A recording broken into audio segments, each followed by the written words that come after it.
Fanatic. It's time now for Cuz Radio. What up, Cuz? Deshaun Jackson gets a block. Are you kidding? Talking with the Cuz. Go Cuz. How you doing? Stairs rips one into the night. Stolen by the doctor. Yes, he's got it. Here he comes.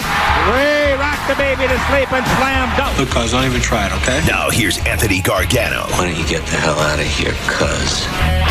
And a good Monday morning, Philadelphia. I'm Andrew Salchunas alongside Jamie Lynch. Jamie, what's going on, man? How you doing?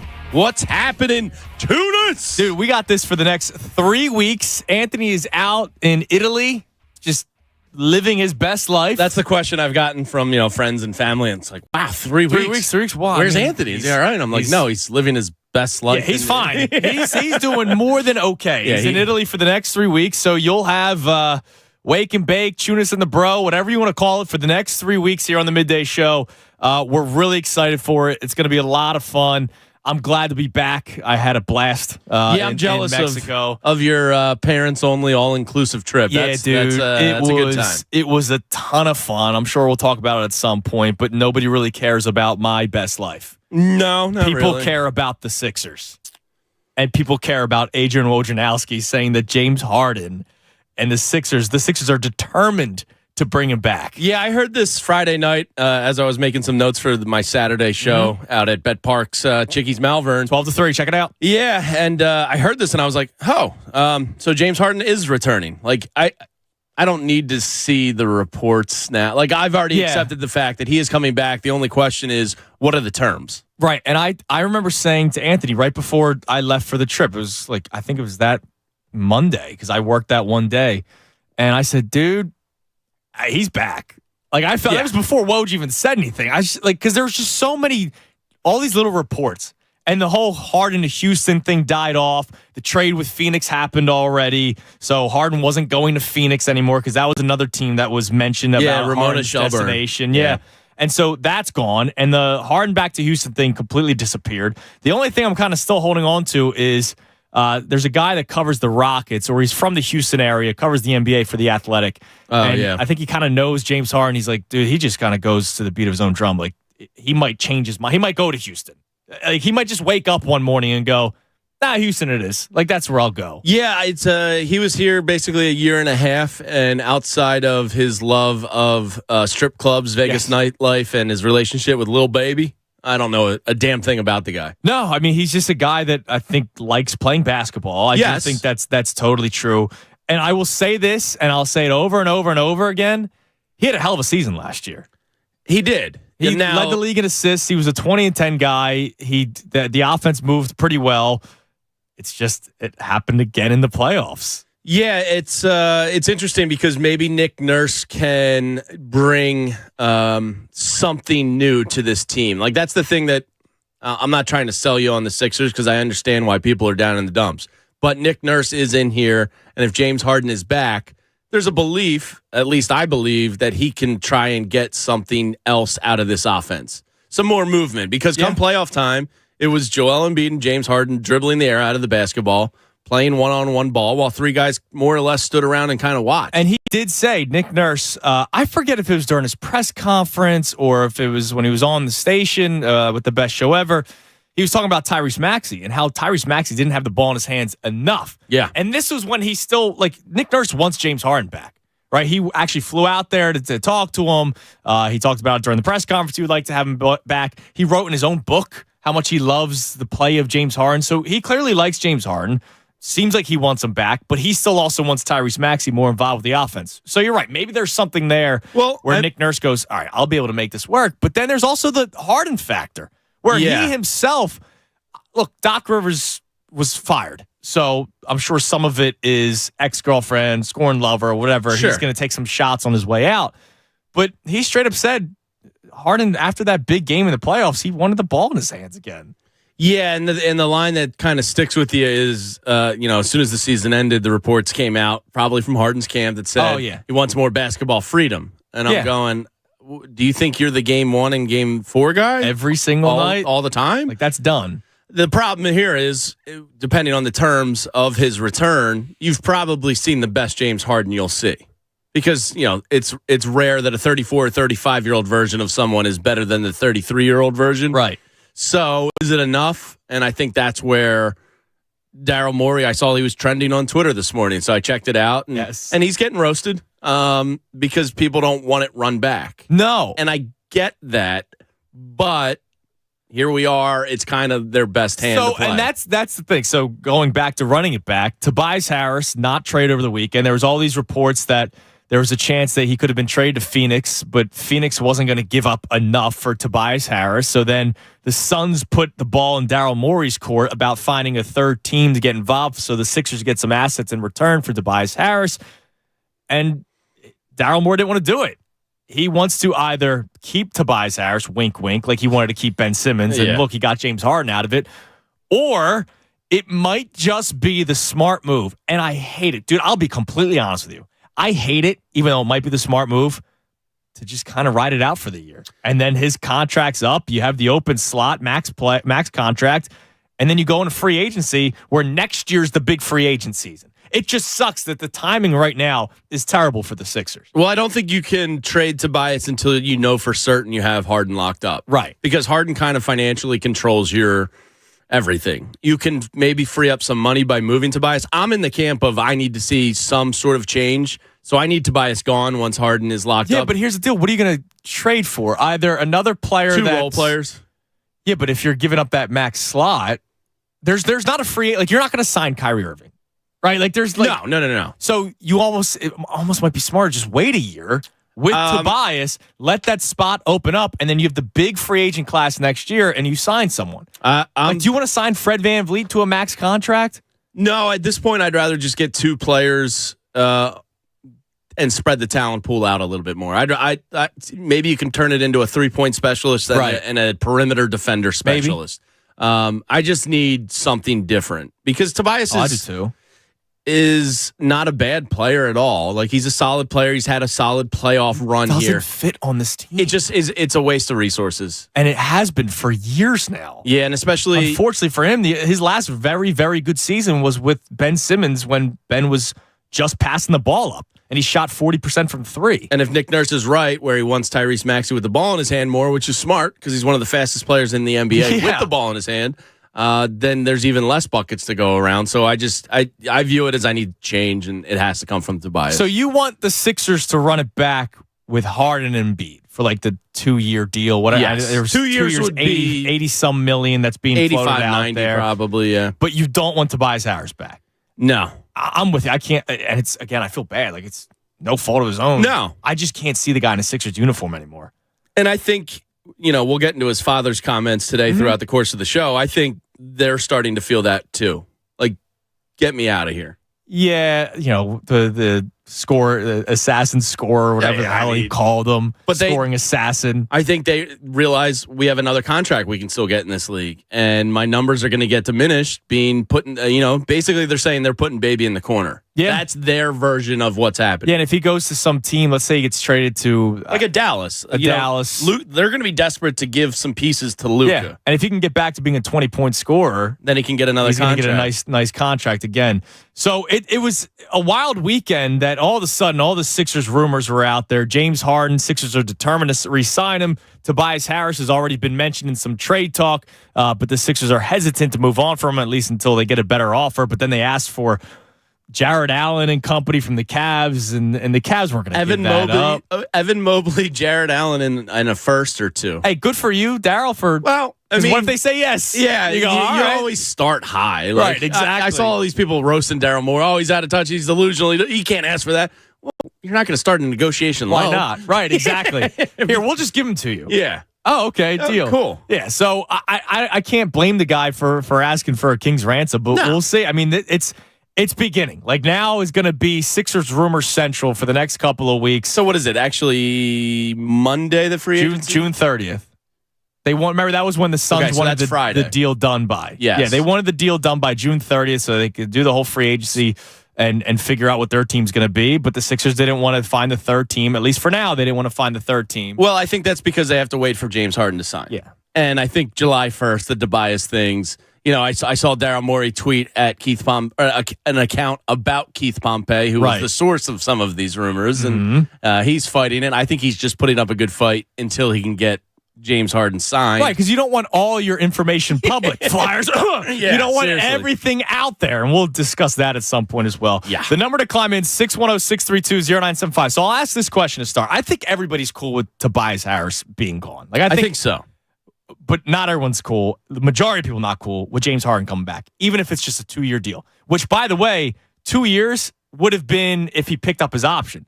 They signed him to a 3-year deal with an opt-out after year 1. Here's my question. I don't think he's officially opted out yet. He's not.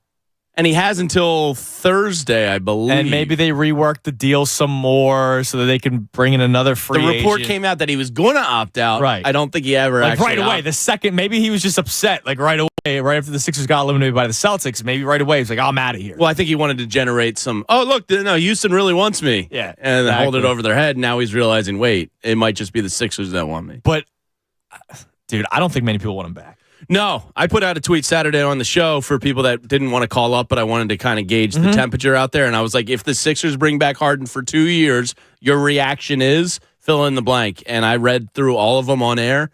I'd say 88% of them were very, very negative. Yeah, I don't think people can get sold on this. I really don't. And if you run it back, Harden and Tobias, and I'll keep on saying it, Tobias might be a smart move to bring him back.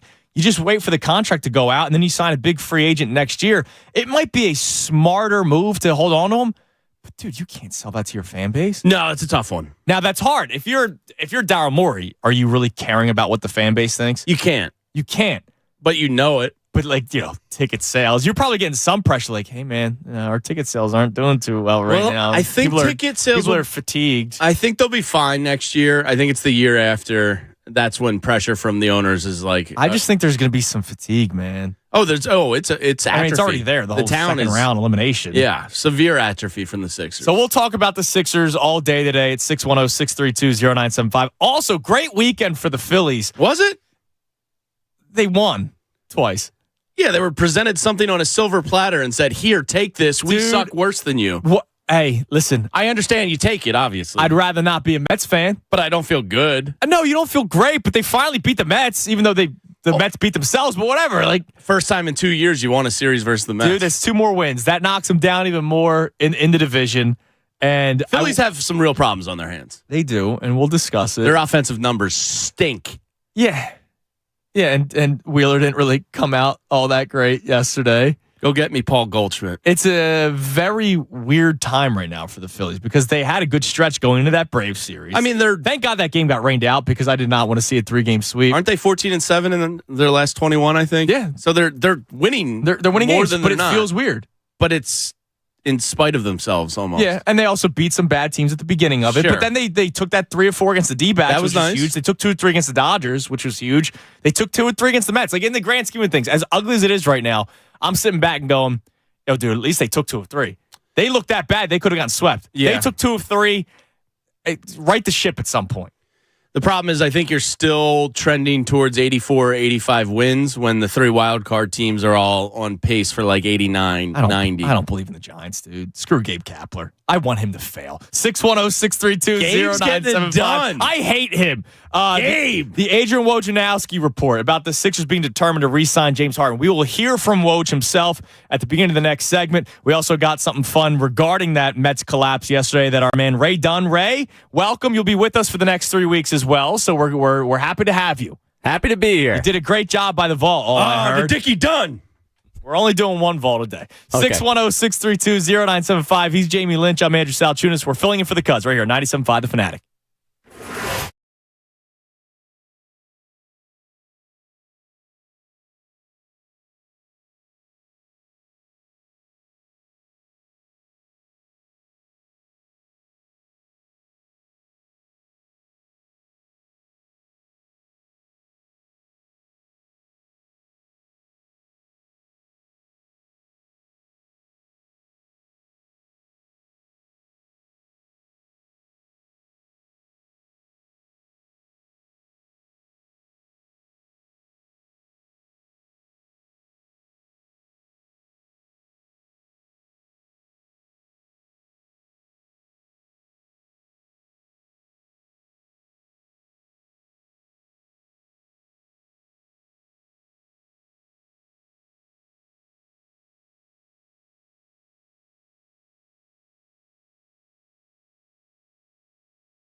10:19, 97.5 The Fanatic. I'm Andrew South. Tune us alongside Jamie Lynch. We're filling in for the Cuz for the next couple of weeks. I'll throw in some Anthony impressions here and there. Yeah, he's not around, so he can't hurt Well, you. I got like a decade of equity with Anthony. Yeah, so you're allowed to. Yeah, I'm one of the few people. I just hit the drop board. Yeah. Like you can bond over my meatballs. The one I heard that Egan played at the end of the morning show, you can stick your piety up.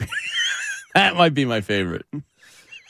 Pump your ass! He's classic, dude. Yeah, he is. 10 o'clock hour brought to you by Window Nation. Take advantage of Window Nation's 50% off sale on all style windows. Plus, make no down payment with no payments and no interest for 12 full months. Call 866-90Nation or visit windownation.com. We'll get to the phones in a second. You can climb in at 610-632-0975. But I want to start the segment by playing the audio from Adrian Wojnarowski. So over the weekend, he said that the Sixers are determined to re-sign James Harden, which I'm sure disappointed a lot of Sixers fans. I don't think anybody's gotten over the playoffs, nor should anyone have gotten over the playoffs. No, it's mostly about 4 minutes and like 48 seconds that I can't get over. Like Game 6 at that turn, whatever the final clear 5, path Embiid foul. doesn't touch the ball. Oh my! I can't shake that. And it was just like it was just weird. Like how do you? Whatever. I know. I'll go. I understand I'll go down to the dark path. I understand why people are where they are. Here's Adrian Wojnarowski talking about the Sixers trying to re-sign James Harden. Well, start with Philadelphia, Kevin. They're determined to keep James Harden, but it'll be a negotiation. It's probably not going to be just the traditional full max long-term deal that he's been able to command throughout his career. And then, look to his former home in Houston, where they have a tremendous amount of salary cap space. And, there's been a mutual interest in a possible return there. But the Rockets have a lot of other options, too, in free agency as they build out their roster. And there's always sign and trade possibilities around the league. The ability to go to a team that doesn't have salary cap space if they provide Philadelphia with assets, if they go in that direction. And teams can still move money around, create salary cap space that doesn't exist today. So a lot can happen, and I'm sure will happen before June 30th. But certainly, there's a pathway back to a contender with the Sixers. I think perhaps financially for James Harden, could make a lot of sense. And certainly a team with Nick Nurse as their new head coach certainly provides a backdrop for him to continue with a contender. Now, let me ask you something before we get to the Sixers part of it. Anthony and I have been talking about this for a couple weeks now. If you're Houston, why would you even do it? I was just looking at their roster to see how young they are and how not paid they are in terms of James Harden unless you're worried about putting butts in the seats. That's my only thing I could think of. Unless that's their biggest concern. I don't know why it would make any sense at all for the Houston Rockets, how they're currently constructed to bring back James Harden. There's a couple things I thought of. Butts in the seats. And then the other thing would be, all right, we have heard numerous times from young players in the NBA that James Harden is great with younger players. Claxton, a couple guys here, Tyrese. I mean, a lot of NBA players, young NBA players, look up to James Harden. I know a lot of people go, "Oh, don't let Maxey get near James Harden. He's going to start going to strip clubs with they're him." like best friends. Like, no, in terms of basketball, which James Harden, it's strip clubs and basketball. That's his life. Those are his passions. Those are his two passions. And red wine. And red wine. His red wine. Which was pretty good. Did you have it? Yeah, we did a sampling in here one morning. Oh, that's nice. It was Thanks quality. But that would be my only other thing, that maybe they'd want Harden to kind of bring that new regime over. But at the same time, he clearly wants the ball in his hands. When it comes out right after the Sixers get eliminated by the Celtics that he had to give up some of his play, right? He had to give it up so Joe could thrive in this offense and blah, blah, blah. When that starts coming out, that doesn't mean he's going to want to go to Houston and take a back seat to Jalen Green. Like he's going to want the ball in his hands. Yeah, absolutely. And it's just they're so young. There was an Ime Udoka quote like a month and a half ago. I want to say I talked about it on the podcast where he was basically like, "Yeah, a veteran doesn't necessarily fit what we're trying to do. We have a lot of young kids here, and we want to grow them internally." And his quote to me said that Houston wasn't as real as an option as it's being portrayed. But it was strange, because at the beginning, there was the report that every coaching candidate was asked, how would you work James Harden into the offense? There was a weird report about that. Before they hired Udoka, there was every candidate was asked about that. So it looked like there was a legit chance, unless that's all coming from Harden's camp. It could be. It may have been, and he's trying to get one last bag before he leaves. And by the way, 2 years, $85 million. If he gets that from the Sixers, it's still pretty good. Yeah, it's not bad. You're still doing pretty well for yourself. You could still give a suitcase of cash to little baby. Yeah, but I do think, unfortunately for most Sixers fans, that's the thing that makes the most sense. And it does. It has you closest to contending again. And I know nobody wants to hear it, but he had a good season last year. Joel Embiid had his best season last year. It may just not be constructed well, i.e. Tobias Harris. Yeah, and he's not a spot-up shooter that Harden needs. And by the way, P.J. Tucker, who I was all for, I wanted P.J. Tucker. Yeah, same. He's not hitting the same clip from the corner. No. So there's not that wing player or that wing scorer. I'll just say somebody that could shoot and score from the perimeter on a consistent basis. The Sixers don't have that unless it's Maxey. But sometimes he's working best in transition. I just don't think the roster ended up being constructed well enough last year to fit it. No, they don't have athletic perimeter players. And maybe Nick Nurse, in terms of not this year view, can bring along a Jaden Springer, can help a Jalen McDaniels. Oh, that's what he did in Toronto. Yeah. All he had was athletic wings. And those are your kind of most athletic guys, in air quotes. Both of them have potential. So maybe Nurse can develop and steward in the next line, but they need athletes on the perimeter. Yeah, and it's just so weird to me. I've gone on this rant before. The Sixers, I swear, are the only team that don't have an athletic wing. It's like Phillies with developing outfielders. Or left fielders that can play the position. Yeah. The Flyers with just snipers. Yeah, goal scorers. Can't do it. Why don't our teams have these things? Finally, the Eagles have receivers. Yeah, I was going to say for the longest time, it was cornerbacks and receivers. Howie was like, all right, enough of this. Let's go get some cornerbacks. Finally, they changed that. But the Sixers, I mean, we went nuts. Well, not we, you, Rocco. Some people went nuts for KJ McDaniels, who I saw randomly pop up on Twitter a few weeks ago. Oh, I thought he was going to be legit. Why? Because he could dunk? Yeah. Like, honestly, I bring this up. Shoot. I know, but I'll just take the athlete right now. I mentioned this to Bob last year, I think, during the playoff run. I was like, who on this Sixers team do you ever see take somebody off the dribble, go through the lane, soar, and dunk? Nobody. Joel Embiid doesn't do it. No. Unless it's like a breakaway clear path to the basket. Right. The most athletic guys in the recent years, athletic, or I'm not talking talented. They're all obviously. Jalen McDaniels, Charlie Brown from 2 years ago. He got like 6 minutes in a game once. Yeah, and that's why desperate Sixers fans are like, all right, maybe Jaden Springer can be something. He's at least an athlete. Yeah, there was the report, he hit 88 threes out of 100. It's like, all right, yeah, he's in the NBA. He's going to hit open threes in a gym. Better. You're not going to be in the NBA very long. I also saw Matisse Thybulle working out last year, dribbling 2 basketballs, and people were like, look at him. He's in the lab. And Ben Simmons is back in the lab. Yeah, he's always in the lab. He's posting up a storm. All right, let's get to the phone, 610-632-0975. We'll start things off with Mark in Boston. Mark, what's going on, man? What's up, guys? How you doing? Pretty good. How are you? Good. Yeah, I'm in the camp of like, this isn't working. We have the wrong personnel to compete for a championship. The perimeter defense is atrocious. Yep. Yeah, it was really bad in that Boston series, like really bad. And look, a lot of NBA teams have perimeter scorers. It's not just Boston has. Wow, look, they have Tatum and Jaylen Brown. A lot of teams in the NBA have 1 or 2 guys on the perimeter that could score, and you have 2 defenders. I know we love Tyrese Maxey. The guy can't play a lick of defense. We're being held hostage by James Harden because if you watch him play, right? Yeah. If you really watch him play, I don't know how closely you guys watch the game, but when you watch him play, watch what happens when he forces a deep 3, and then they're vulnerable on the defensive end in transition, and he just stands there. Or he's complaining about a call. He's falling down. He turns the ball over. He's very lackadaisical with the ball, so he turns the ball over a lot. And he's not a conducive winning player for what you really need. You really need somebody that's going to defend, who's going to like Jimmy, for instance, 2-way player, right? So he wants the ball in those moments, but he also will defend, and he puts the effort in. Like James is so part-time and not committed to what it takes to win, and that's the problem. Like, as long as they hold on to him in this culture, they're not going to win. What do people think? They think that Nick Nurse is going to take this roster and just make it like magic, and it's just going to all of a sudden be different. It's not going to be drastically different. They're not going to compete for a championship with this personnel group. They need young, athletic players, like you just said, Jamie. They need to get players that fit what it takes to win. So let me ask you, Mark. We play the breaking news sounder at some point this week or next. The Sixers James Harden decide to opt back into his contract. He'll be here for 2 more years. What's your reaction? I'm disappointed because they're going to be hamstrung with the money commitment, and he's not going to play a lot of games. He's going to be injured probably more.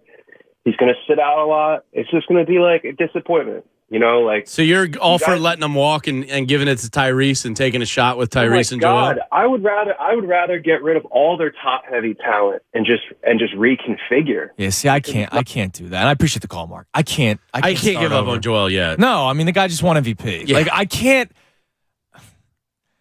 The guy just won MVP. He's gotten better the last 3 seasons. And look, once again, we'll not be taking him off the hook. The guy was putrid in Game 7. Yeah, and then complained about knocking the ball in the last 5 minutes of Game 6. I didn't see him out there demanding the ball. Yeah, I mean, he's not blameless in this. One, I do believe health is his black curse that just kind of hangs over him like a storm cloud. Yeah, but you can't go into a press conference, complain that you didn't get the ball, but not demand it. Knee or no knee. Like, what are you doing, dude? But I think his style of play needs to be better come playoff time because, one, James and Joel, they call the game differently in the playoffs. You can't look to the refs constantly. Like James Harden turned into Rocco around the rim in the playoffs. Right. It was weird. The guy couldn't make a layup. Right. And Joel, same thing. They look to the refs too much. But his style of play, he settles for bad shots. And it's probably because, part of it's exhaustion. Yeah. Part of it's injury. And I think his game becomes a little lazy when he is not 100%. Yeah. So he settles for poor shots instead of getting, like Robert Horry, there was a cut from him 3 weeks ago. He's like, when did it become about getting a certain shot? He's like, it's about getting a bucket. Right. And he's like, take your game to Al Horford. Don't let Al Horford play his game to you. Right. And that's what Joel did, and I agree with him. And early on in the series, he was taking it to Horford and scoring. Then later in the series, remember, I know it was like one block, but it's Embiid fading away deep from the basket. Yeah. Not good quality shots. So his style of play does need improvement come playoff time. I would trade 3 or 4 points a game from Joel for 2 more assists. Okay. You know what I mean? Watching Jokic and the Nuggets. Yeah, watching Jokic is a big reason why you would probably think that. I'm not saying I need him to be a Jokic level passer, but the team involvement, what makes Jokic so great is all 4 other guys are constantly There's so much standing around. In the offense. There's so much standing around with the Sixers team. I mean, it was awful. And I think that's probably why they brought Nick Nurse in and probably paid him at the time the most because he was wanted by Phoenix and Milwaukee, 2 pretty good jobs with superstars all over it. I'm still shocked he took the Sixers job. I think that's money may talk, but I'm still shocked he took the Sixers job. But I think that's a slight sign of encouragement that it made me feel great. Yeah. But I'll be honest, if I'm Nick Nurse, I'm going to Phoenix. I'm going, wait a minute. Durant, Booker, you guys are trying to trade for Bradley Beal potentially. Or you can go have Giannis. Or I can go have Giannis and Drew. And Drew Holiday and try to talk Chris Middleton and coming back. And if Chris Middleton doesn't come back, I can find somebody else that can score on the wing with Giannis. Yeah, if I'm Nick Nurse, Philadelphia was probably 3 for me. Yeah. But the fact that he chose it, slightly encouraging. Maybe he's one of these guys who's like, you know what? I need to challenge. I'm the guy that can fix I need to challenge myself. 610-632-0975. Let's go to Heavy in Huntington Valley. Heavy, what's going on, man? Yo, bro, what's good? What's up? Dude, the heavy heater continues, bro. We're back. We're back on the heater from the Phils. Yeah, he called me Saturday. He had a great week. Well, he did it during the playoffs. He just kept flipping in the next game. Next game is going well. Dude, so that run, that was like a month run, and that got up to like 5K. But this run, this is like a 6-day run, and I'm up to like 3,300 right now. It's pretty good. It's a good week. Good. Yeah, man, dude, I made like 800 last night. The Astros tried to screw me, but they can't. I just said to myself, be an athlete. We're going to win. All right, so Heavy, the Cubs are coming back from London. They get the day off today, but ride the Phils tomorrow? Dude, the Cubs are so hot. It's scary right now. I don't know. Yeah. And the Phillies bats have been pretty ice cold. Yeah, doo-doo. Yeah. So it's tough to say. I mean, I'll probably go with the hometown boys just because, I love them. Yeah, it's more fun to bet on your team than bet against them. Yeah, but yeah, they need to do some serious work in the cage right now, or just I don't know, do something because they can't get anything going. Well, they need to change the lineup. The lineup they have is nonsensical. Yeah, it's really frustrating because you're just not getting like any RBI output from any of these guys at the top. And that's, dude, why is Kyle Schwarber on this team? Kyle Schwarber is a borderline good player. Dude, he's here. It just doesn't make sense. He's here on this team to hit 40 home runs and to barely crack 80 RBIs. That just doesn't make sense. It really is amazing. And thanks for the call, Heavy. I'm at the point where I'm like, my Phillies hatred or anger is coming from deep down below. Like I kind of pushed them down last year because call it lightning in a bottle, call it whatever you want. I cannot continue to watch this Phillies lineup the way it's constructed. It hurts my head. It really does bother me when you have they brought Trey Turner, and my looks like he's turning a corner. Yeah, I think he is. But my first thought was, all right, he bats leadoff. Schwarber bats second. Schwarber hits 2-run home runs. Yeah, math. But do you know how many games they tried Trey Turner at leadoff? Now I say this. Well, they did a lot with Stott and Schwarber. So what, 15? He stunk. I'm not justifying. They gave him 14 games. 14. So in spring training, in the offseason, when they made the signing, Rob Thompson was like, yeah, Trey Turner's going to be our leadoff hitter. They gave him 14 games before he got the hook. They went Stott pretty early on, too. And now Schwarber's hitting home runs. And it's like this weird... But he's also striking out 5 times more often than he's hitting home runs. So can you continue to shoot yourself in the foot? And dude, he's hitting 181 and has a WAR of negative 0.8. Yeah. He's borderline a good player. He does one thing exceptionally well. Yes. Everything else he's bad at. Yeah, he's a terrible fielder. The worst in Major League Baseball. He's third or fourth in Ks. His on base that people justify him being in the leadoff for is like 82nd or 83rd in baseball. Yeah, his on base is 324 this year. That's what we're convincing ourselves is good for a leadoff hitter? But then people go, look at what he does in the leadoff hole. Try something else. What do your numbers offensively? I just retweeted them from Bob Wankel from Crossing Broad, put them up today. Listen to this. Where they rank in baseball. They're 28th in OPS. They're 25th in average. They're 29th in homers with runners. This is all with runners in scoring position. Excuse me. I forgot that preface.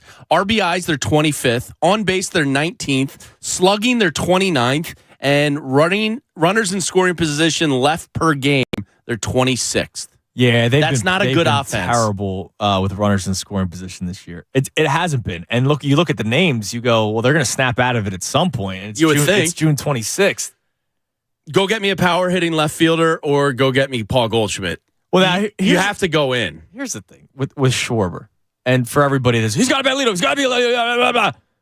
And I have our man Dennis Kennedy text me every time Schwarber hits a home run to lead off a game. He wouldn't be doing that if he's batting fifth. Well, maybe he would hit it. Maybe hit it too. Yeah. So this year, Schwarber has batted first in the lineup, second, third, fourth, and fifth. Never has not batted less than fifth.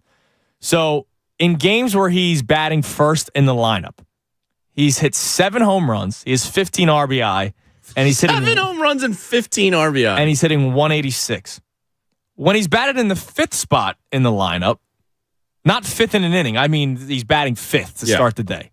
He has 6 home runs and 14 RBI and is hitting 136, which is terrible. Oof. But he has 1 less home run in 4 less starts. So it's not like, he can't hit home runs in any other areas of the lineup. Well, that's not true. Yeah, I did a deep statistical dive. One of the things that jumped out to me, the Rays, one of the best teams in baseball, they also lead the league in stolen bases by 20 plus. Yeah. It's a substantial margin between them and second place. The Braves have to be pretty close because Acuna has, 30-something already this year? So, the trend in baseball is that stolen bases are coming back.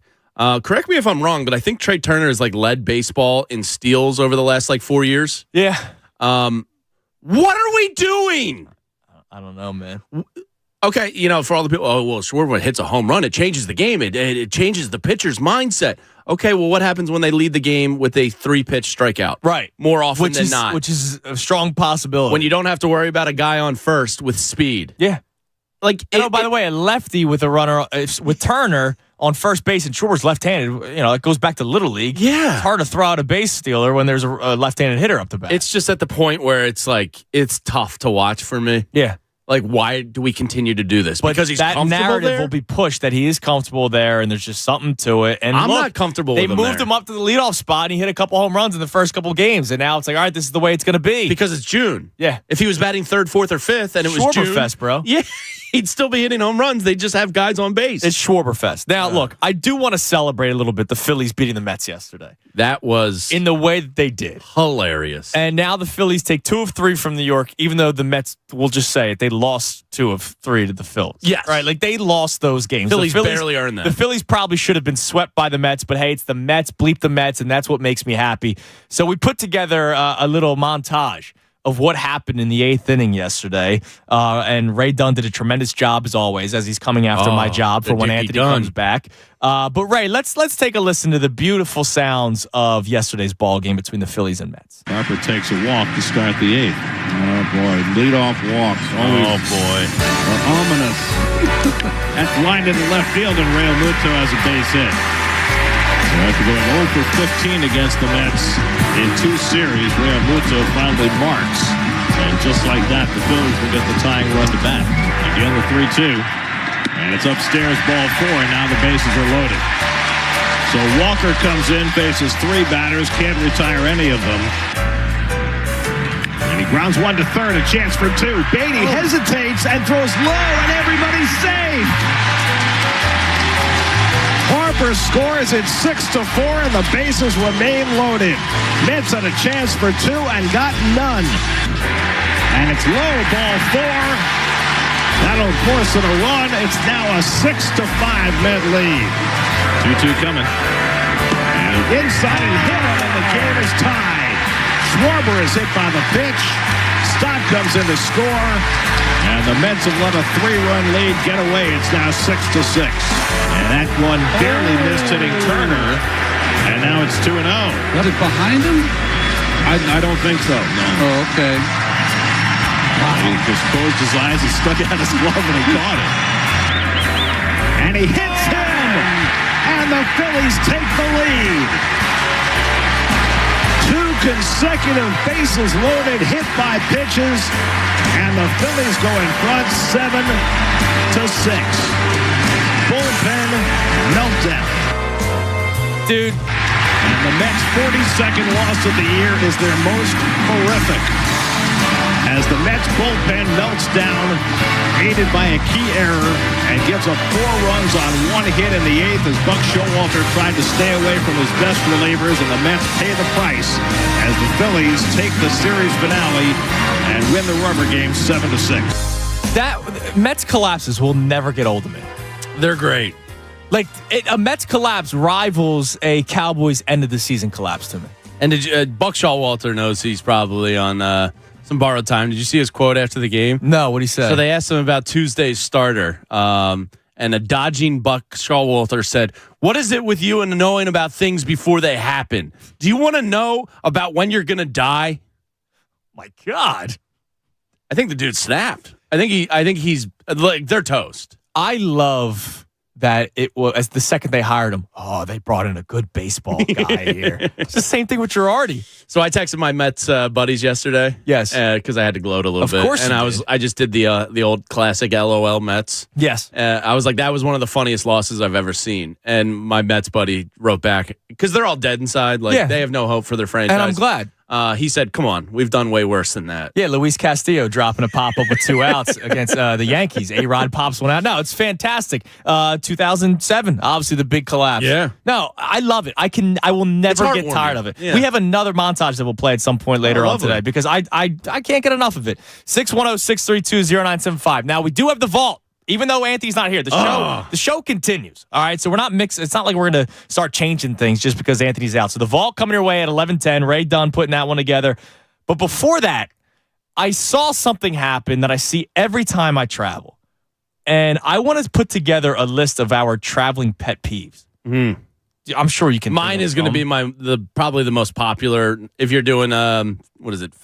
What's the Steve Harvey show with the board? Most popular? Family Feud. Family Feud. Okay. Number one answer on the board. I think most people will be unanimous. All right, so what we're going to do is we're going to put together a list and then digital content. Bang. 610-632-0975. He's Jamie Lynch. I'm Andrew Salchunas. We're filling in for the Cuz right here on The Fanatic. Fanatic Sports Update.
The Fanatic.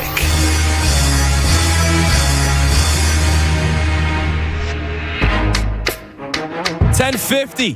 97.5 The Fanatic. I'm Andrew Salchunas alongside Jamie Lynch. We're filling in for the Cuz for the next couple of weeks. I feel really low. Do I was look low? literally just about to say to you, you look low. Yeah, right I feel really low. The microphone's really low. We're on YouTube, by the way. What up, YouTube? Hello. Yes. I know it's been kind of inconsistent because Anthony was at home for a while, and he's at home sometimes now. Yeah, I just got a text from my buddy Mark Feldman over at Bet Parks, who's watching on YouTube. Oh, what's up, Mark? So, hello. That's good. Yeah, so we'll be on YouTube for the next couple of weeks and hanging out and doing our thing. Yeah, it's a good time. I'm looking forward to it. It's good to, people always say, like, it's the dead time of the year. Not yet. No, not yet. It's actually, no. We actually have some it hasn't been. Like, the last couple of years actually really haven't been because the Phillies collapsed right at the right time. Not last year, but the Phillies have collapsed right at the right time. And I'm not saying I was happy for I think they're pretty much the same record as they were last year. Yeah, right they are. now. They are. Yeah. But I'm just thinking in the last couple of years, right?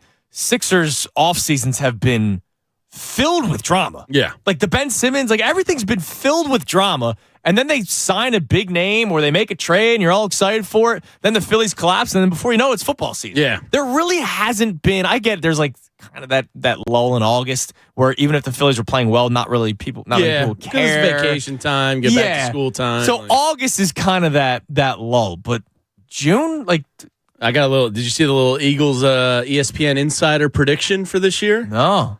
Well, they give you a little football nugget there, cuz they predict Yannick Ngakoue will be a late Eagles signing. Is this 2019 all over again? I think he had 8.5 or 9 sacks. No, he did good last year. Yeah, he was pretty solid. He's been good ever since the Eagles tried signing him a few years ago. Yeah, so if they bring him in late, oh hell yeah. Oh yeah, that's your Ndamukong Suh and Linval Joseph. And those guys could still come back too. Yeah, they could. And Ndamukong Suh could take off 8 weeks again. Yeah. I don't care. No, I don't care. Come back for a vet minimum for the last 8 weeks of the season, 9 weeks of the season. Sure. Like, do it. Yeah. He was actually not bad. Yeah. Like, he was actually good Yeah, because he was. his legs were fresh. Keep doing it. And you got, obviously the Sixers going on right now, and then you got the Flyers draft on Wednesday night. And all the Flyers sources. We are going to talk about that at some point today because it's been crazy. Loose lips sink ships. Yeah, so we'll get into that at some point. But I want to ask you a question, Jamie, about your traveling pet peeve. And we're going to put together a list of this. And also,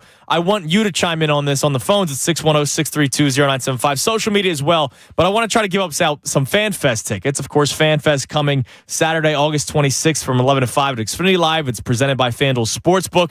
And this is the 10th anniversary of FanFest. And, of course, there's a lot to expect. There's going to be a wiffle ball arena, Jamie. Are you a wiffle ball player? Because the people that are good at it, it's like a different sport. I struggle. Like you see the guys that are throwing like really hard, like the drops and the high risers, and they hit with a little yellow bat. Yeah, but I love playing. So I'll go in there. But if you're up against a pitcher that's nasty, it's tough. Really tough. But I'm in. 4-person rock wall, which is always fun. We've had a few beers in you.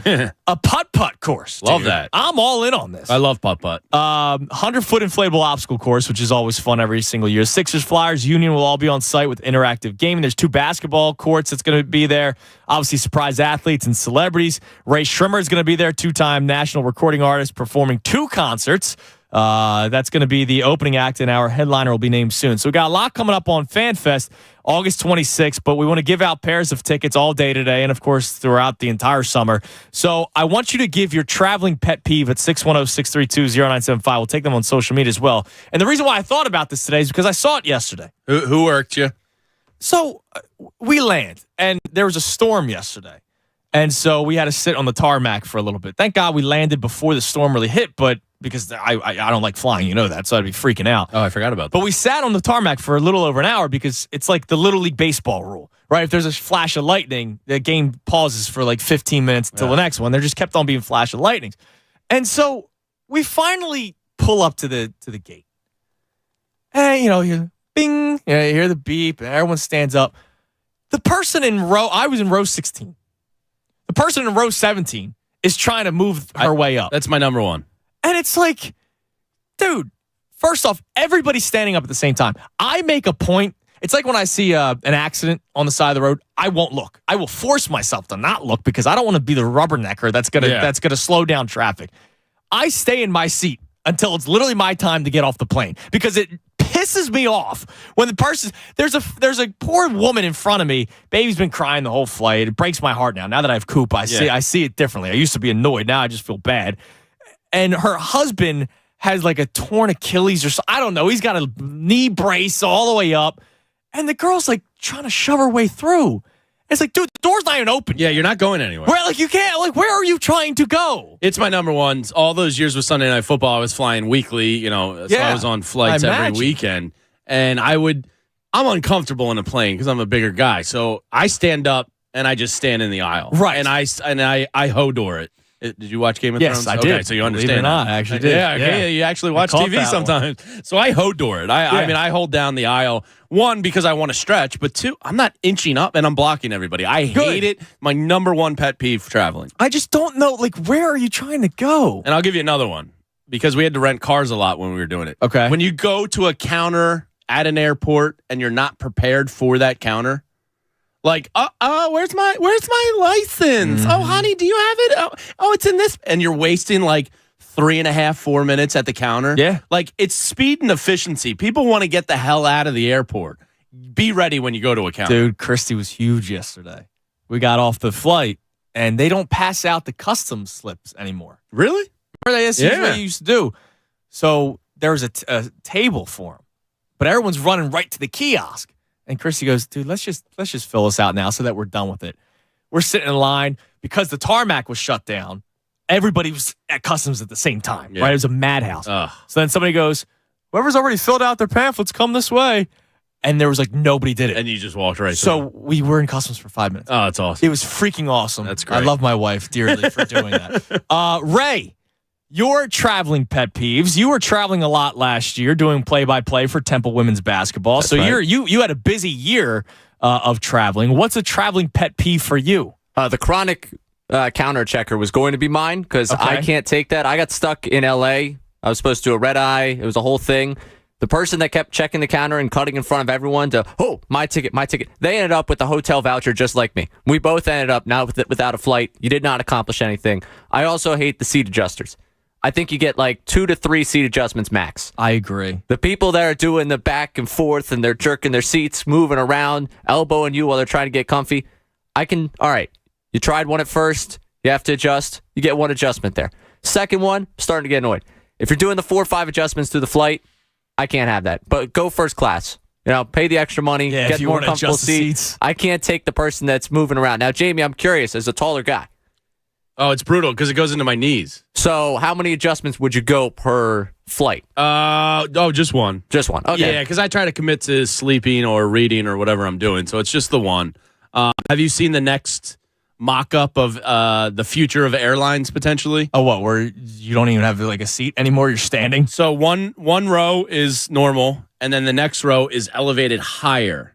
So it creates more leg room underneath. So it's kind of like a stadium seating. I kind of appreciate that. And then it alternates every other. There's one problem with it. When you're in the lower seat and you have somebody sitting above you, their fart box is at your face. So unless you're creating some kind of shield, everybody busts ass in an airline. I mean, like that's just something. Especially if you're come back from vacation or you've been drinking. Sorry, everybody in rows 15 and 17. My bad. 610-632-0975. Before we get to the vault, Lexi has a pet peeve from traveling. Lexi, what's going on? Good. How are you? How are you guys? Great. First long-time listener, first-time caller. Sorry, very nervous. Thanks for calling in. I actually met both of you guys at FanFest. The only person I have not met yet is Ray, but I met you guys a couple of years ago. So we'll make that happen for Ray. Yeah, I'm excited. I've been listening to Ray more lately, so good to get to know you a little bit better, pal. Appreciate that. Big pet peeve. I have to be honest with you. It's kind of just a generalization. I do a lot of car travel. I don't really travel on the plane as much, but it drives me nuts when people are just not self-aware. Stopping when you're in the middle of walking, if you are in a crowded place, literally just stopping what you're doing and disrupting everybody around you drives me nuts. Oh, yeah. And you could look, drivers that are not self-aware. There's a ton of them. And if you're traveling a lot driving, you've probably seen all kinds of crap. Oh, yeah. I go north most of the time, so to be honest with you, it clears out. The more I go up, I go hiking a lot. But I got to be honest. Like, it's the people that just sit in the fast lane too and just cruise. They're not passing. I hate it. Like, I had that this morning. Man? Just coming here to work. It was a truck in the left lane not passing a car in the right lane. Like, you made the effort to get over there. Let's go. Yeah, like, you're not even supposed to be there. Make something happen.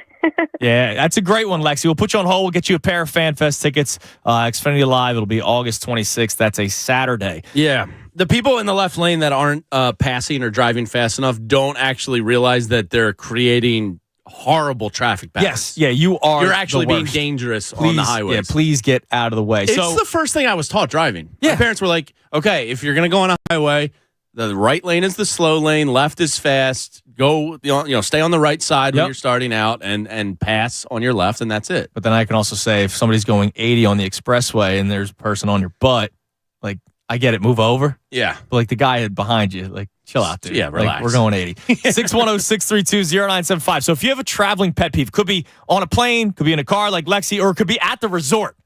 Because I have a few of those. Oh, I bet. I have a few of those. I witnessed a lot of things I bet. When I was in Mexico last week. So we'll get to those as well. But it's time now for the vault.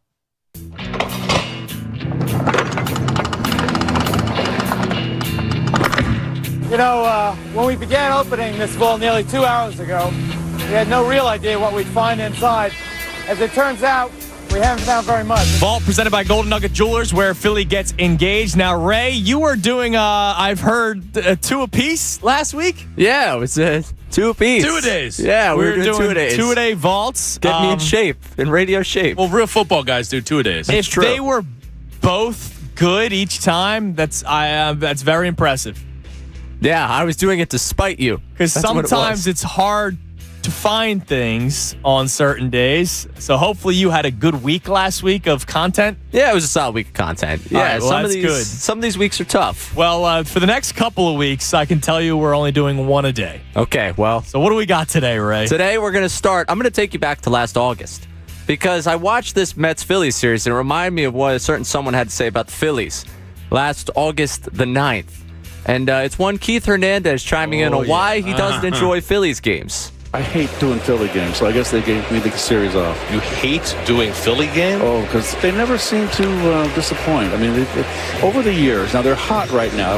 I would like to see them. But, as far as fundamentally and defensively, the Phillies have always been just, not up to it. Maybe we can shoehorn you into the schedule now that they're playing well and maybe up to your standards. Well, we'll see.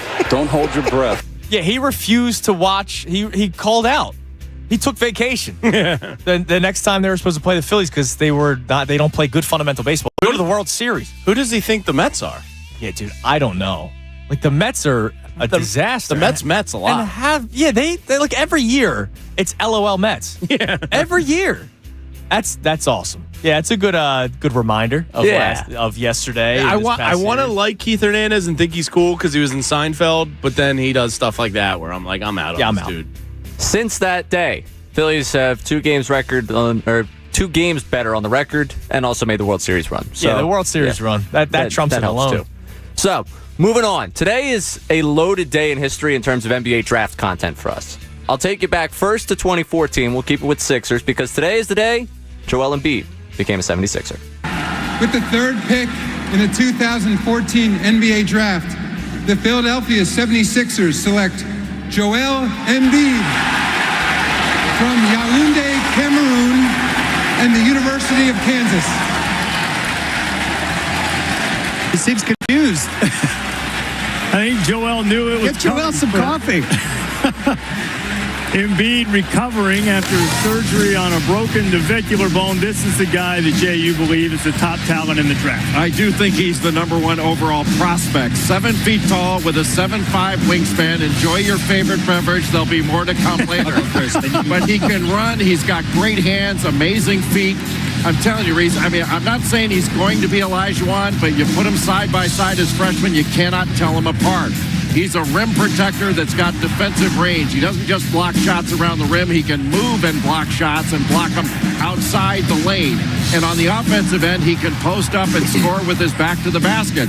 and he keeps adding things to his game. He can step away, knock a shot down, turn around jumper. He's got a jump hook. He can play pick and roll basketball. He's got terrific feet, and his hands are terrific.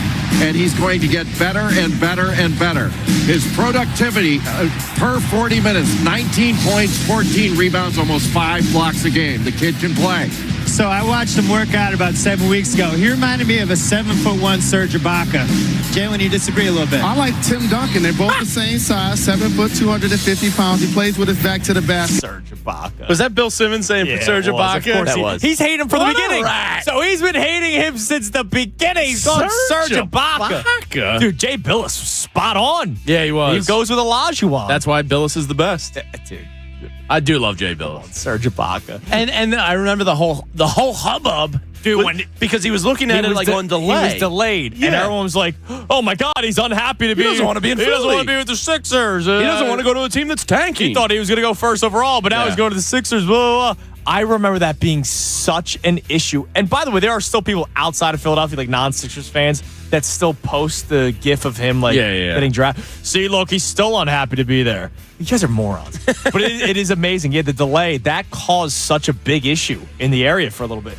You remember the other big issue that wasn't Joel Embiid, but Jahlil Okafor. What happened where people thought he didn't want to be with the Sixers?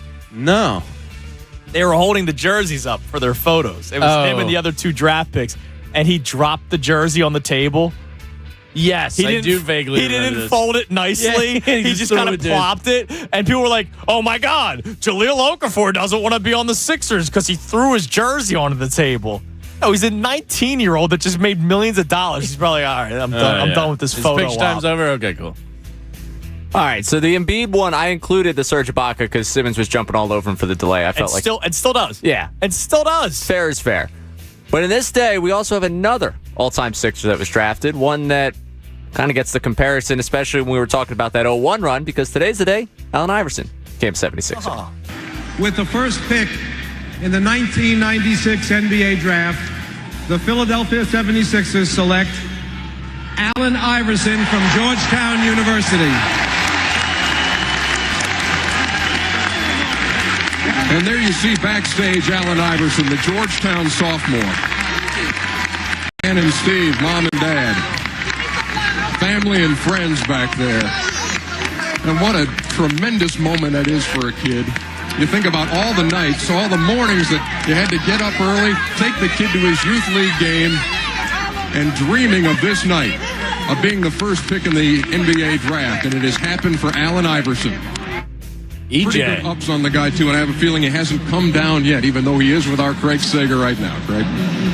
All right, Al, congratulations. Hubie Brown says there's nobody in the league quicker than you. Is there anybody that can stop you one-on-one? I don't know. I hope not. I don't think so. You've pretty well been able to do whatever you want on the court in high school and in college. What have the Sixers told you they expect from you? They just want me to come in and play my game. Distribute the ball. There's great players already on the team, Stackhouse and Derek Coleman.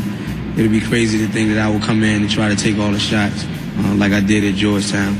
But I think we have a good game plan, and we got a great coach and a great staff, and I'm looking forward to it. Man, that's awesome. I thought I had such high hopes for him in Stackhouse. You were a big Stackhouse guy, right? Didn't your dad take you? He took me to a Cherry Hill. I was in 8th grade, and I think it was 8th grade. He took me to a Cherry Hill hotel, and Stackhouse was doing like a breakfast with Sixers fans thing. That's awesome. It was like a ballroom with like probably 300 people, and I brought my Stackhouse jersey, and he signed it for me. It's still hanging in my basement framed. Cool. It was a replica jersey, so it's like, crappy material and see-through, but it's nostalgic. It's still signed by Stackhouse. Yeah, that's awesome. I thought him and Stackhouse were going to be it. Like, I was hyped for those two. Yeah. And didn't really last long. Not too long. Yeah, it didn't last long at all. So I'm looking at the top 10 of the draft this year, of that year, 96. It's amazing. There's some decent players in there, but it's just amazing how hard drafting is. NBA is such a crapshoot. Who would you get? So the best player in the top 10 that year outside of Iverson went number 5, and that's Ray Allen. Other than that, you have Marbury, Camby, Sharif Abdur-Rahim, Antoine Walker, Lorenzen Wright, Kerry Kittles, Samaki Walker, Eric Dampier. You had a bunch of decent players that were, on played many like years. Antoine in the Walker league. was a good ball player, but I hated his game. I know Something about like his bow-leggedness and like being a Celtic and like hitting big shots. Being a Celtic and hitting big shots. Yeah, I hated his game. He paired well with Paul Pierce. It worked out for him. But most of these guys, you look at it, it's like, never really. And then there's Iverson, right? And Hall Ray of Allen. Fame. Yeah. One Ray Allen. Yeah, that's pretty good too. Got anything else, Ray? Yeah, absolutely. All right. Another NBA draft anniversary. Okay. Outside of Philadelphia, though. Today was the day, all the way back when LeBron James entered the league. With the first pick in the 2003 NBA draft, the Cleveland Cavaliers select LeBron James. There he is with his mom, Gloria. Gloria sacrificed a lot, gave birth to LeBron when she was 16, on their own at 19, living on assistance, food stamps, and here they are just a short time later, $100 million in contract, endorsements in basketball, and LeBron James makes a great American story. From tough times to tremendous success. The second player from high school selected first overall, Kwame Brown of the Washington Wizards, doing it a couple of years ago. Wow. Do you remember the Stephen A. Smith on Kwame Brown? No, You can't play. You don't remember that? Oh, He's a bona fide scrub. He's a bona fide scrub. You never heard that? Maybe I have. Can you please grab that during the break? Yes, we'll find Kwame that. Brown was a former Sixer great. Yeah, he was. He was here for a cup of coffee. I don't know if that was process or if that was just he was just here at some point. I think it was forget. process. All right, so Kwame Brown, future former legend here in Philadelphia. Yeah, LeBron James ended up being a pretty good draft pick. Yeah, it worked out. It worked out well for him. I can't believe there's already a show about his high school team. It's on one of the streaming services. They also had a movie. Already? There was a movie. Yeah, there was a movie done on them, like the group before. I'll have to find that too. Buzz Bissinger wrote a book about the high school team. And that book's fine, but don't a TV show, movie like after the guy retires. Yeah, that's a little weird. Too soon, That media company's got to do something. Yeah, he's got to do something. That media company. But every hoophead knows St. Vincent St. Mary's. Yeah, that's a good point. Jersey goes crazy at the frat parties. That's the Vault presented by Golden Nugget Jewelers, where Philly gets engaged. Good job, Ray. We appreciate it. He'll be doing it for 3 more weeks. So you did it last week. You're doing it for 3 more weeks. So we're excited to have you. 610-632-0975, the number to come climb in. I want to talk about Tobias Harris's father on the other side, but before that, we have another James Harden report. Yes. And we will discuss that on the other side. 610-632-0975. I'll just say this. I ain't buying it. He's Jamie Lynch. I'm Andrew Salchunas. We're filling for the Cuz right here on The Fanatic. Fanatic Sports Update. In epic Mets collapse, I'm Ray Dunn, and this update is brought to you by Irish Spring. Fill your shower with the fresh, clean scent of Irish Spring and those sensational Irish Spring suds. Irish Spring, when the spring hits you, you're ready. Pick up Irish Spring today. The Phillies came back to beat the Mets 7-6 yesterday. They win 2 of 3 over the weekend at Citizens Bank Park. Their first series win over the Mets since 2021. They scored 4 runs on just 1 hit in the 8th inning as the Mets bullpen melted down. A day off today for the Phillies before 3 games in Chicago this week. A wild weekend of Tobias Harris news. Keith Pompey reported at least 6 teams inquired for the forward. The Sixers' asking price for him remains high. And then on top of all that, Tobias' father, Terrell Harris, went on the Business of Sports podcast and called him an assassin scorer, defending Tobias in the wake of some of the usage he's been subjected to in Philadelphia. There were also rumors over the weekend about a number of Flyers on the move. Nothing as of yet, but certainly something to keep an eye on as they continue to try and trade players for assets. Keep it locked right here for all the latest news and information. I'm Ray Dunn for 97.5 The Fanatic.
And Sloppy steaks. Speaking of sloppy, we'll talk about the Flyers rumors all over the place. I know how you kids like them extra sloppy.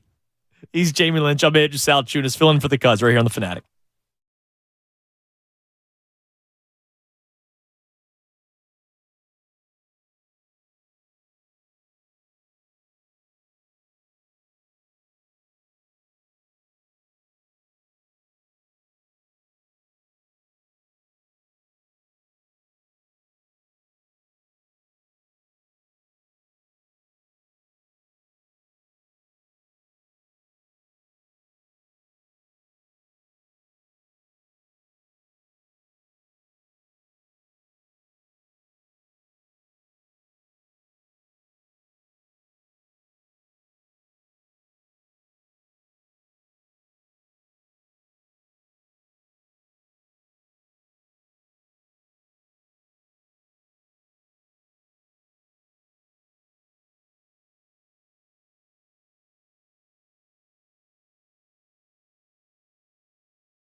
7:52, 97.5 The Fanatic. Andrew Salchunas, Jamie Lynch. We're filling in for the Cuz.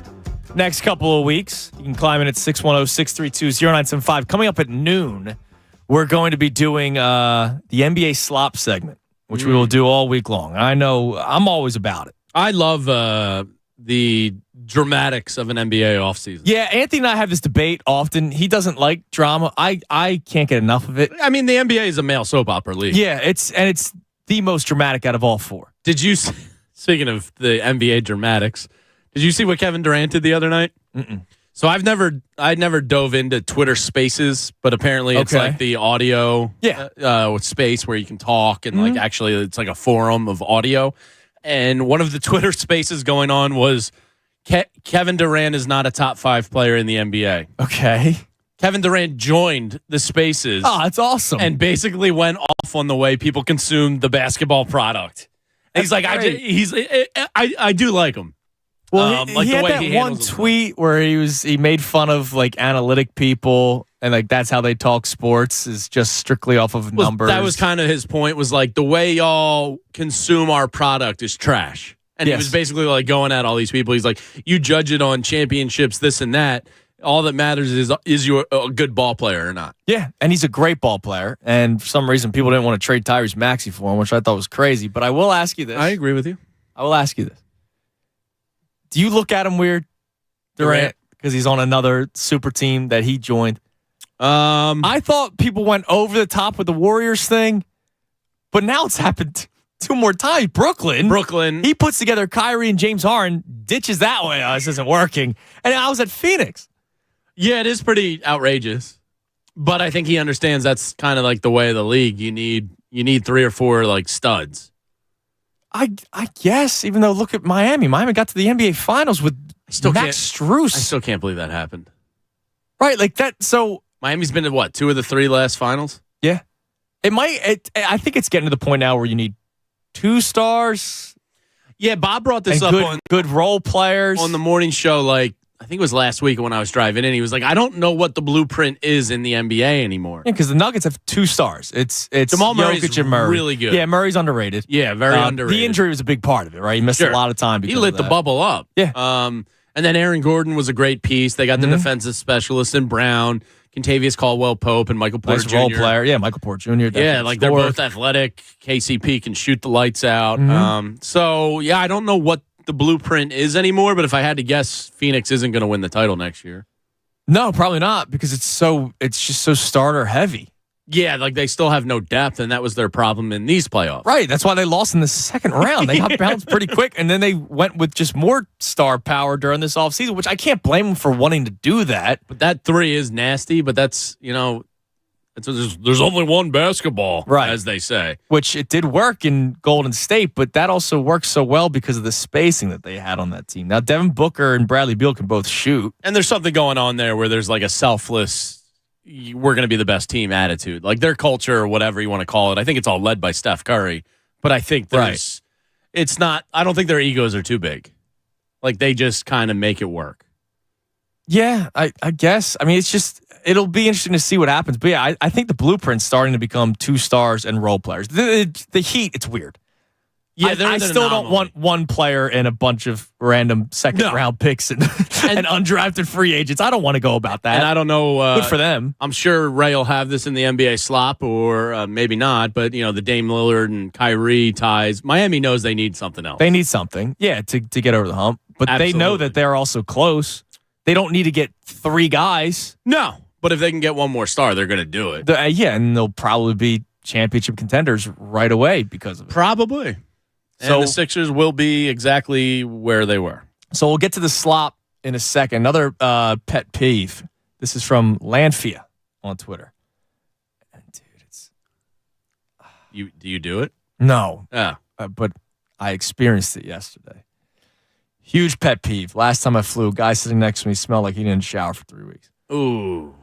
Brutal. Yeah. And I was next to the BO guy yesterday. How long was the flight? 3.5 hours.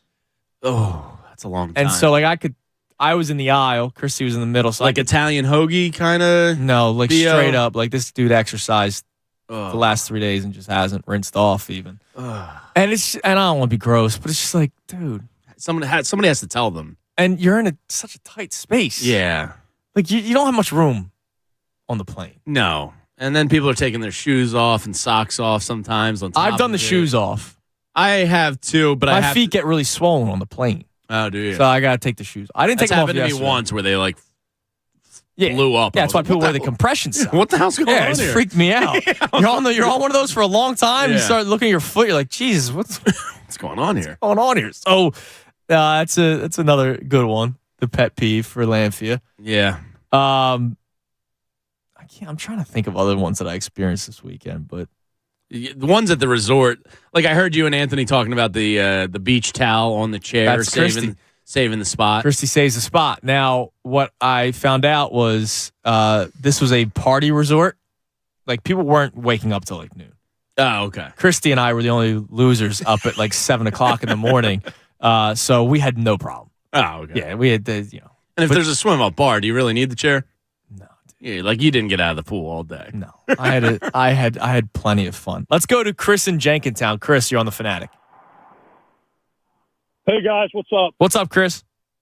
How you guys doing? Good. How are you? I'm sure you guys saw the Phillies game yesterday. Yeah, I mean, I rewatched it when I got home. I was laughing my ass off. I was traveling. At least the highlights. Yes. But what I'm saying is, I just hope this brings a springboard to the Phillies season. I mean, there's a game that they never should have won. Okay, first of all, I've ever seen. I've been watching. I'm 64. I've been watching baseball for at least over 50 years. I've never seen 3 walks, 2 hits batsmen, 1 hit, and 1 error in a half inning. Yeah, 4 runs with 1 hit is a rarity.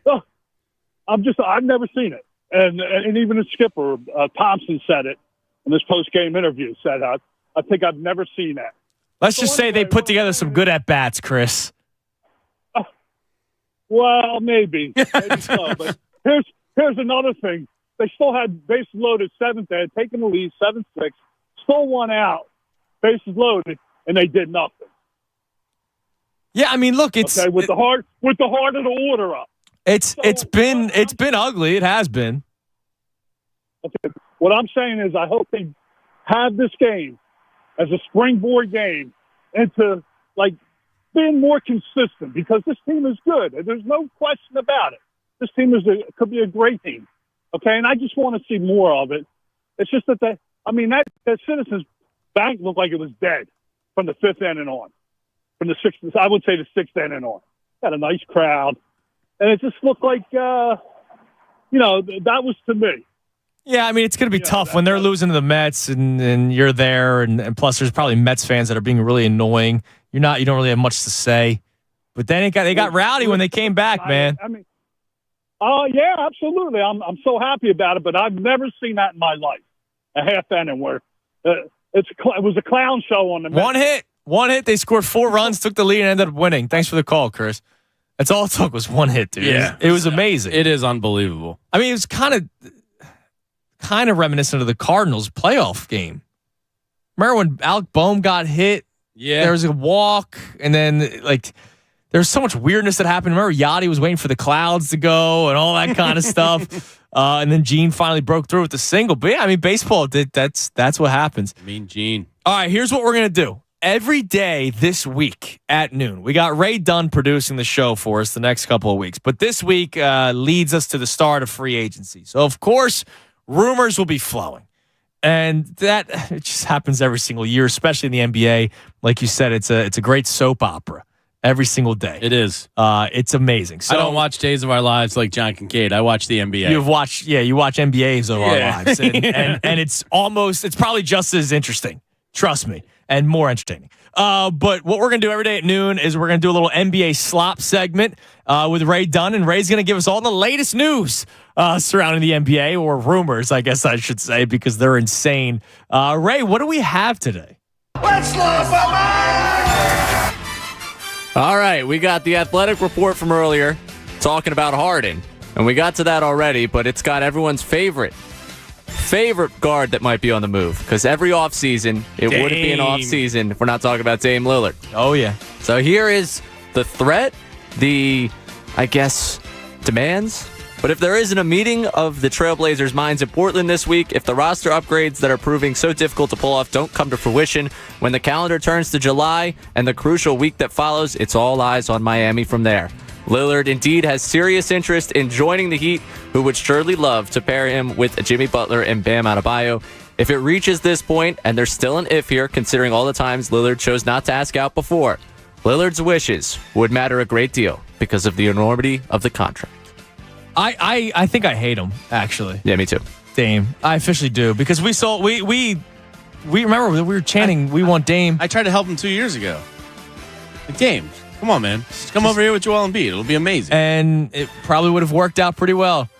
So I didn't watch his Instagram story, but apparently he was working out, shooting in the gym with Welcome to Miami playing in the background. He was I out. saw a video. He was out. I Drinking. saw that one. Yeah. Now he claims it was the DJ. Mr. DJ threw it on as a little troll. That's the instance that he posted. So happened to be, that's when he went live, when that song's playing. Yeah. He's respectful. He doesn't want to cause any trolling or any problems. Yeah. Him and Bradley Beal, ultimate flip-floppers. Now, Beal finally got traded. Yes. He finally flopped. He gave up, and now he's in Phoenix. But Damian Lillard, flip-flopper every single year. It drives me insane. And look, I would still take him.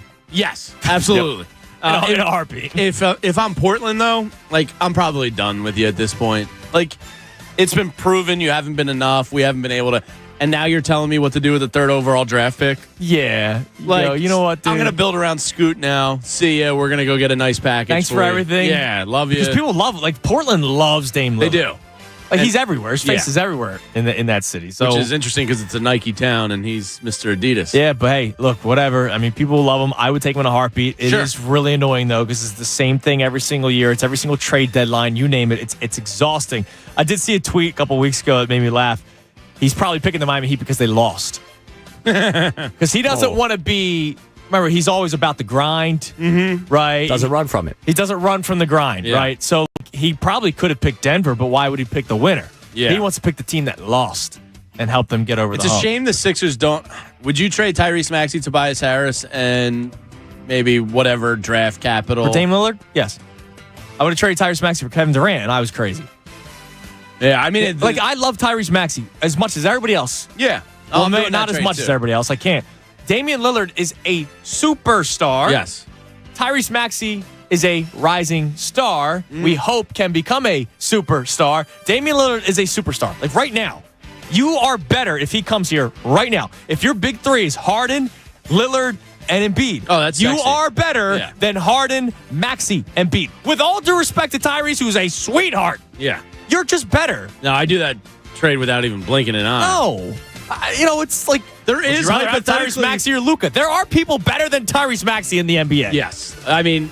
What? Hypothetically, that trade could work. You'd have to sweeten the pot for Portland, probably. A little bit. But money-wise, you have Tobias's money. It's an expiring deal. Portland might have interest in that expiring thing. Tobias is a good guy, bring in with Anthony and, Scoot. Yeah. And then you get Tyrese. Nice little team. A little Scoot and Tyrese backcourt to rebuild with. If I'm Portland, I'm not saying no. No. Because what are you getting from Miami? Max Strus? That's what I'm saying. They probably have better draft assets, but they don't really have if they're any winning players. Games, unless you do a pick swap, but it's not like you're starting to put together a decent little team in Portland. Get on the phone, Daryl. I would love it. I've taken a heartbeat. Slop it up. But Lillard can also pick where he wants to go because the players and agents run the league, and he's been saying Miami and Brooklyn since day one. I know. What else we got, Ray? All right, we're going to keep with something that's important to the Sixers in the way the Rockets may spend their money because, we keep having this flip-flop Harden conversation. The Nets are prepared to match offer sheets for Cam Johnson up to 4 years, $100 million per Brian Windhorst. Important because the Pistons and Rockets are two teams that have been linked to potentially pursuing Johnson when free agency begins. Right now, it looks like the price tag could get around $90 million. If he goes up to $100 million, it seems like the Nets are prepared to match. As this one coming in from, again, Brian Windhorst breaking down what might happen. I trust the Windy. Windy, man. Wind gust. Yeah. It's what does he call it? Not trade season.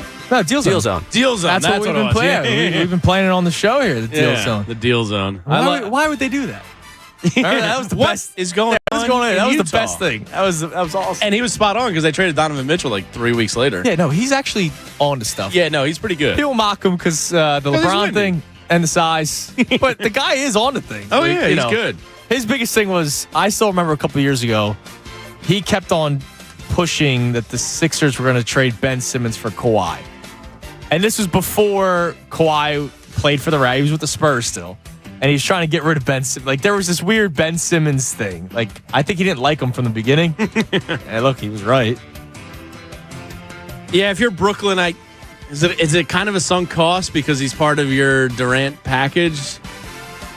Like, I know Bridges is the shining star of that deal, but like, yeah, don't you kind of want to keep him? Yeah, probably. Right? Like, probably. So they're probably just going to match. Probably, yeah, I would imagine. So, all right, one more for you. We'll keep with the forwards market and how it may impact the 76ers in this one. The Pacers, who have been a team that, when we all do the trade machine, fire up the trade machine, people have been talking Pacers are always the team. Yes. They could be interested in Harrison Barnes, which is potentially significant due to them wanting to add a forward. And if you can't move a forward here from them, if they go out and get a forward that's not one Tobias Harris, apparently Rick Carlisle loves Harrison Barnes. That's the latest from ESPN. That was on Windhorse podcast. He wasn't the one that said it. That's coming from Harrison Barnes has been such a nobody to me. But do you know how, like, he shoots well. He's still like freakishly young. I think he's like just turned 30. Oh, really? Because he's been in the league since he was 18. And he won with the Warriors. Yeah. I remember that was a big, he won when he was young, or they got rid of him or something. Yeah. He was replaced. He's the odd man out. They get KD, and he's the odd guy out. Because he was making money, so you needed that money. Yeah, he's 31. All right. Wow. But doesn't it feel like he's been in the league because then he goes to the Kings for a while, then the Pacers. I don't know. Like, he's a stretch four, I guess. I mean, he shoots a little bit better than Tobias. He gets close to what we got from Tobias last year. He's more athletic than Tobias. Yeah. Like, if I straight up in a I'm perfect just not world, in love with Harrison Barnes. No, but I would take Harrison Barnes over Tobias on this roster. Okay. I believe he's also the guy that hit that shot for them in the Warriors-Sixers game, the 10-72 team against the best regular season team ever. There you go. Harrison Barnes hit the game winner. And last, our little slop deal here. Bradley Beal says thank you, DC. Oh, yeah, flip-flop. Yeah, I love you. Players Tribune. That's our NBA slop of the day. We'll do that every day at this time. It's slop season. Until free agency opens up. Well, definitely Friday. Friday's going to be insane. Yeah, there should be. I always forget this time of year because Woj is one of two people on this planet that get the notification alert from me. And I always forget this time of year because he'll put something out, and especially Friday when things like really start popping up. Yeah. And then he does the follow-up story post. Oh, so it's the report, but then the story itself. Yeah. So every time I'm like, ooh, whoa, and then it's the news. And then I see another one like 5 minutes later. I'm like, ooh, what could it be? What else? And then my dumb brain's like, story. oh, it's just the story of the tweet 5 minutes ago. Damn, every time. Of like a forward that's going to be an eighth man on the bench. And you're like, I don't want to read this story. 610-632-0975. Now, coming up, you're very bothered by this Flyers thing. I think it's a problem they need to nip in the bud right now. Especially because they're a young, new regime. Yes. So Jamie has a problem with it. We'll discuss this on the other side because there were rumors all over the place. Everybody had a rumor yesterday coming out of the orange and black. So we'll talk about that. 610-632-0975. He's Jamie Lynch. I'm Andrew Salchunas. We're flinging for the Cuz.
getting the chills right now? The sweat's coming back? No, honestly, I am. I got goosebumps. Tequila! I had a lot. I would imagine so. Tequila. I also learned that a couple of the employees at the resort wanted you to get drunk, and they would just keep coming up to us. And there was one day, one of my buddies was just like, I can't do another one right now. And he literally kind of started talking smack and forced him into it. Nice. It was a lot of fun. And I remember each day. So let me ask you this. Because I think I put this in the email. I just didn't put it on the trusty show sheet. And we'll get to this Flyers conversation in a second. Have you ever done an all-inclusive resort? That's a good question. I want to say yes, but I've been at these resorts, but I don't think I've ever done the all-inclusive package. All right, Ray, have you ever done the all-inclusive? I don't believe so. Okay. So then it does interest me. Maybe the people on the phones and social media and YouTube can help out here. I don't know how to handle myself because I am a glutton. Yeah. Like, you pay for it already, right? Mm-hmm. And I have the mindset of, I'm going to beat what I paid for this. Exactly. You're damn right. This is a competition. And Getting so, my like, money's worth. Absolutely. My breakfast was like eggs, bacon, hash browns, fruit, just to make myself feel better about myself. My own comfort and well-being is secondary to me winning here. There's a smoothie station. I'm going to get some antioxidants Smoothie to here. go. Tequila on the side. I'm just like... You can put tequila in a smoothie. Yeah, sure. And that was at like 9 o'clock in the morning. And then it was like 11. All right, I'm going to go to the buffet and get a pizza. Yeah, I'd do the same dog. way. And you're drinking in between. And so, like, it's like 6 o'clock at night. I'm like, all right, I can do this. Oh, hibachi? Okay. And like, you getting the itis and sleepy you're there? just eating like crazy. And like day 3 of 5, I was kind of like, oh boy. We have 2 more days of this. I felt my insides touching my stomach. Like, I felt my intestines trying to push through the skin. I think you did it right. But like, I'm trying to think, like, if I do it again, should I kind of behave myself a little bit, pace myself a Act little like bit you've been better there before? so that I'm not feeling it come day 4 and 5. Because the final full day was Saturday. And it was the day after the wedding was Friday. So we had, like, that was the wild night, right? Because you don't want to leave the day after the wedding. And so we were just kind of chilling out by the pool. And I think everybody was all in the same mindset of like, let's just kind of chill out today. And then somebody got a drink and it's like, oh man, that looks good. Yeah. And I thought I was done. And then I did it all over again. And I woke up Sunday morning like, I think we're leaving. I got to get on but I was like, I got to get on a plane feeling like this. Like, this is terrible. Yeah. I don't know, like, how would you do it? Probably the way I did. Probably the same exact way you did. Just go all out. Yeah, because I'm trying to get my money's worth. And I think I did that. I would imagine so. I really did. Like, I think because I know Christy doesn't eat as much as me, so like I had to You're make eating up for 2. I had to make up for her. Yeah. Yeah, like this is my time. Yeah, I would struggle with that too, because I would just want to consume as much as I possibly could. But like I'm feeling like I feel terrible right now. Like, I've not you can eaten detox this week. Yeah, and I'm in a wedding this weekend. Oh, jeez. So I'm not detoxing. You saw me with the bag of Doritos, and you were just kind of like, oh God, I can't even think about eating anything. Yeah, but I'm in a wedding with my one of my childhood best friends. So like, we're back on the wagon. Back on it on Friday, dude. Like, but until then, I'm well, at least you don't have to stuff your face with food all week. Yeah, but if I'm drunk enough, I will. But yeah, so that was it was like a goal of mine to try to make up for what I paid, but at the same time, it's like I think that's the proper way to do it. All right, yeah. You don't want to come out on the losing end of that deal. No, you're right. Pacing yourself only leads to losing money there. Yeah, that's true. That's a good You point. had a lot on the line. Yeah, your hard-earned dollars. I don't know if the other all-inclusive resort goers that are out there, what their strategy is, but I was just all right, balls to the wall here. Yeah, this entire week. I've talked about, me and my wife talked about doing it for her 40th, which will be coming up in like 3 more years. Okay. Her birthday's actually Wednesday. Don't let me forget. All right, yeah, we'll try to remind you. Write that one down. Yeah, I gotta put it get in a the show GIF, sheet. Get GIF still. Don't forget Wednesday. Yeah, don't forget that. But we talked about doing it for her 40th, and I'm pushing the all inclusive. Dude, it's awesome. Like I will say, I'm that guy now. From here on out, I'll do It's worth to not have to bust out your wallet and feel like, yeah, dude. Yeah. Like you just every drink. Just keep them coming. We were joking around. We were like, dude, I'm going to go to Wawa and just grab a sandwich and leave. And be like, oh, shoot, I forgot. I have to go back in and then actually pay for this. All right, I want to talk to you about this Flyers thing because you were bothered by, which I don't blame you. I am too, but you were texting about it yesterday, tweeting about it, and we've kind of been pushing it off, talking about it on the show here. But there seemed to be reports everywhere, and then it got to the point where it seemed like the information was different everywhere, and it didn't seem like one of those James Harden's camp thing. No. Right, where they're trying to make more money. No, it seemed like it was coming from the Flyers. From a direct source with knowledge of the information. Right. So is Carter Hart still a Philadelphia Flyer? He is right now. Because 3 weeks ago when I went to PJ Wellahann's happy hour with Bob and Pat Egan, we were waiting. There was the press conference. Briere hopped on. Yeah. Provorov ended up getting moved. But everybody on Twitter was going, "Oh, Carter Hart's getting shipped out." And it was all day. Yeah, all day. And you saw the press conference happening, and you were like, "Oh, I guess it's about to happen." And then no, Danny Briere did one just for Provorov.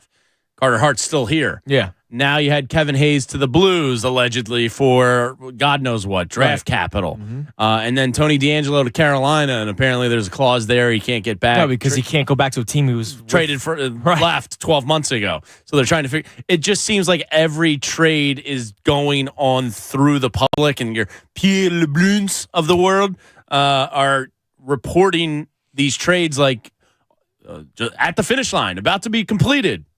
And then it falls apart, or you hit a snag. And, Kevin Hayes and Tony DeAngelo might end up in St. Louis and Carolina. Right. But why is it getting played out in the media so much? Yeah, and what if Carter Hart isn't traded? Yeah.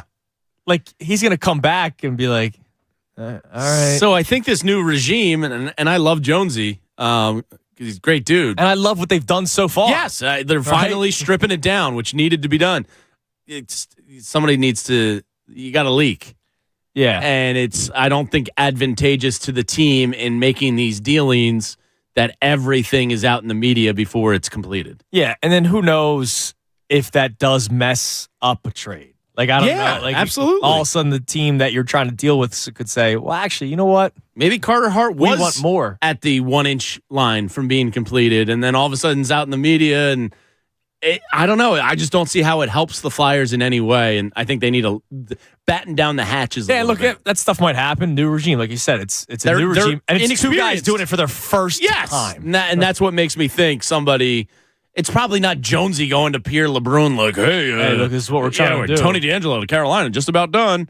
But somebody close to the inner circle is talking to the media a little too much. For my liking. just keep it quiet. And it's draft week, so it's Wednesday night. So there should be some movement going on here, and we'll see what happens. Yeah, and they're going to make moves, right? They're blowing this thing up. They're tearing it down. Yeah, they're finally doing it, which is all we kind of asked for 2-3 years ago. For years now. Yeah. I got duped by the bubble team. Not that I didn't get duped by the 1 seed. I thought, all right, 4th seed before they won the round robin tournament with a bunch of young players. You have cap space in the future. This is going to be good. I thought Alain Vigneault was going to be a good coach. Yeah. And then it just fell apart. And they haven't been close since. No. And then they delayed it too long. And then you go to the trade deadline with Chuck Fletcher, and then you fire him 2 days later. Do you want my Zamboner official please. Draft pick want and need for Wednesday night? The Zamboner report. I don't even know his name, except I think they call him Mikey. Give me the Ruski, baby. Give me this kid. I don't care if he doesn't come over for 3 years. Everything I've read about him says he's the second best player in this draft, but because you might not get him for a couple years, Flyers, allegedly the NFL insiders, as a Zamboner reading in, it appears he's going to be available at pick number 7. Go get the Ruski. He's a top two-line player, goal scorer, all of it. Will he come over? I don't care. It's like Dario Saric all over. He's never coming. Yeah, he might not ever come over, but you're down so bad that the upside is worth it, so take the Russian kid. Okay, so let me ask some, going off of that. Upside, is it worth it? I had this written down during the vault. So earlier today during the vault, Ray played some NBA draft moments. and you played Joel Embiid. It was on this day, right? Correct. So on this day in 2014, Joel Embiid was drafted by the almost a Sixers. decade ago.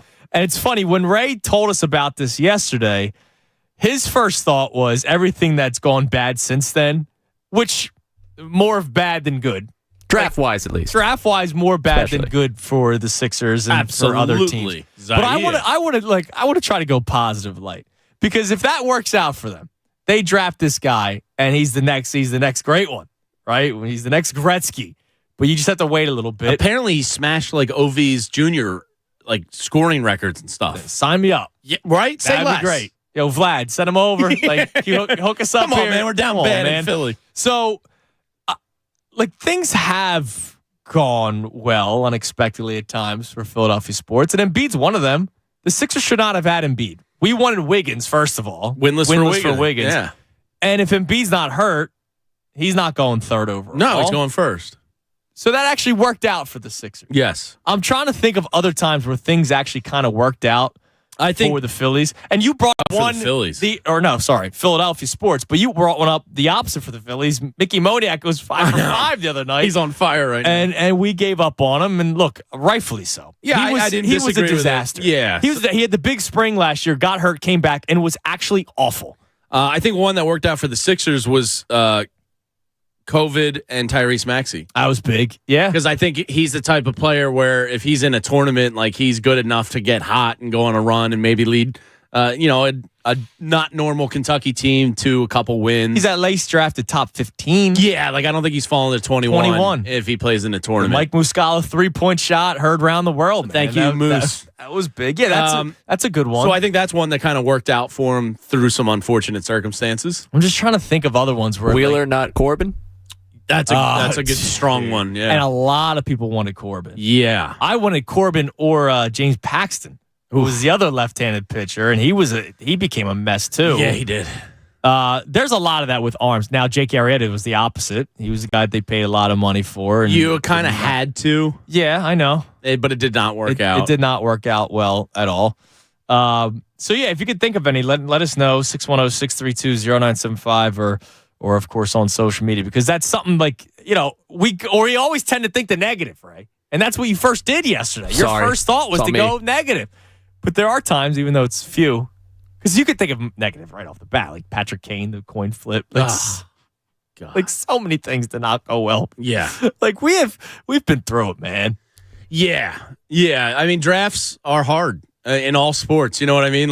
The year the Flyers luck out and get to number 2 and get Nolan Patrick, now his career might be over. Yeah. And basically picks 1, 3, 4, and 5 are all NHL superstars. Yeah. And so of course the talk Flyers, about stepping in it. Yeah. Phillies signing Jalen Ortiz instead of he's actually, I think, doing okay now. You might flip him at this trade deadline is my point. He's never gonna make it. What is he, 25 now? I think. But you might flip him at this deadline. Point where he's, you're aging yourself out. Yeah. But he was the same class of Fernando Tatis Jr. and Vlad Jr. So you go, you paid more for him than the other teams paid for those guys. Yeah, it's true. It is crazy. So yeah, more things don't work out for us, but sometimes I want to think positively. Right? Listen, I went back and listened to some of the old drafts, and I'm listening to them talk about Okafor being the big they're going to build around instead of Joel or Noel. Yeah. Then Ben Simmons is LeBron-like, and then Markelle Fultz is a James Harden clone. And I'm sorry, that was the headspace I was in when I sent the email. I just went back and I was like, well, this kind of sucks. You had that many years, and I'm kind of depressed over that. And then I thought about 2016, the end of that draft where you get TLC and Cork, and then there's Siakam sitting there. Siakam. Yeah. Thanks, Brian Colangelo, Mr. I travel the world and scout players. To me, that's why I don't mean to start this topic, but to me, that's why the process is a success. Because you screwed up and shot yourself in the foot. And that's right, Jamie. 19 different ways, and you're still there, fighting the good fight. Yeah, it depends. Just think about how much they screwed up. It is so much, dude. They batted different roster every year. Yeah, they batted 85% in screw ups. They're Roman Quinn. Yeah. So the fact that they're still not folded, it worked. You had this long of a runway, and you messed it up so many times. We're finally talking about them being out of assets, and it's I guess you're going to have to roll with the future Hall of Famer. Somebody tweeted out the other day, the summer of Elton Brand. And it was Tobias' contract, trading for Al Horford, and there was somebody they drafted. Yeah. Wasn't that Bridges?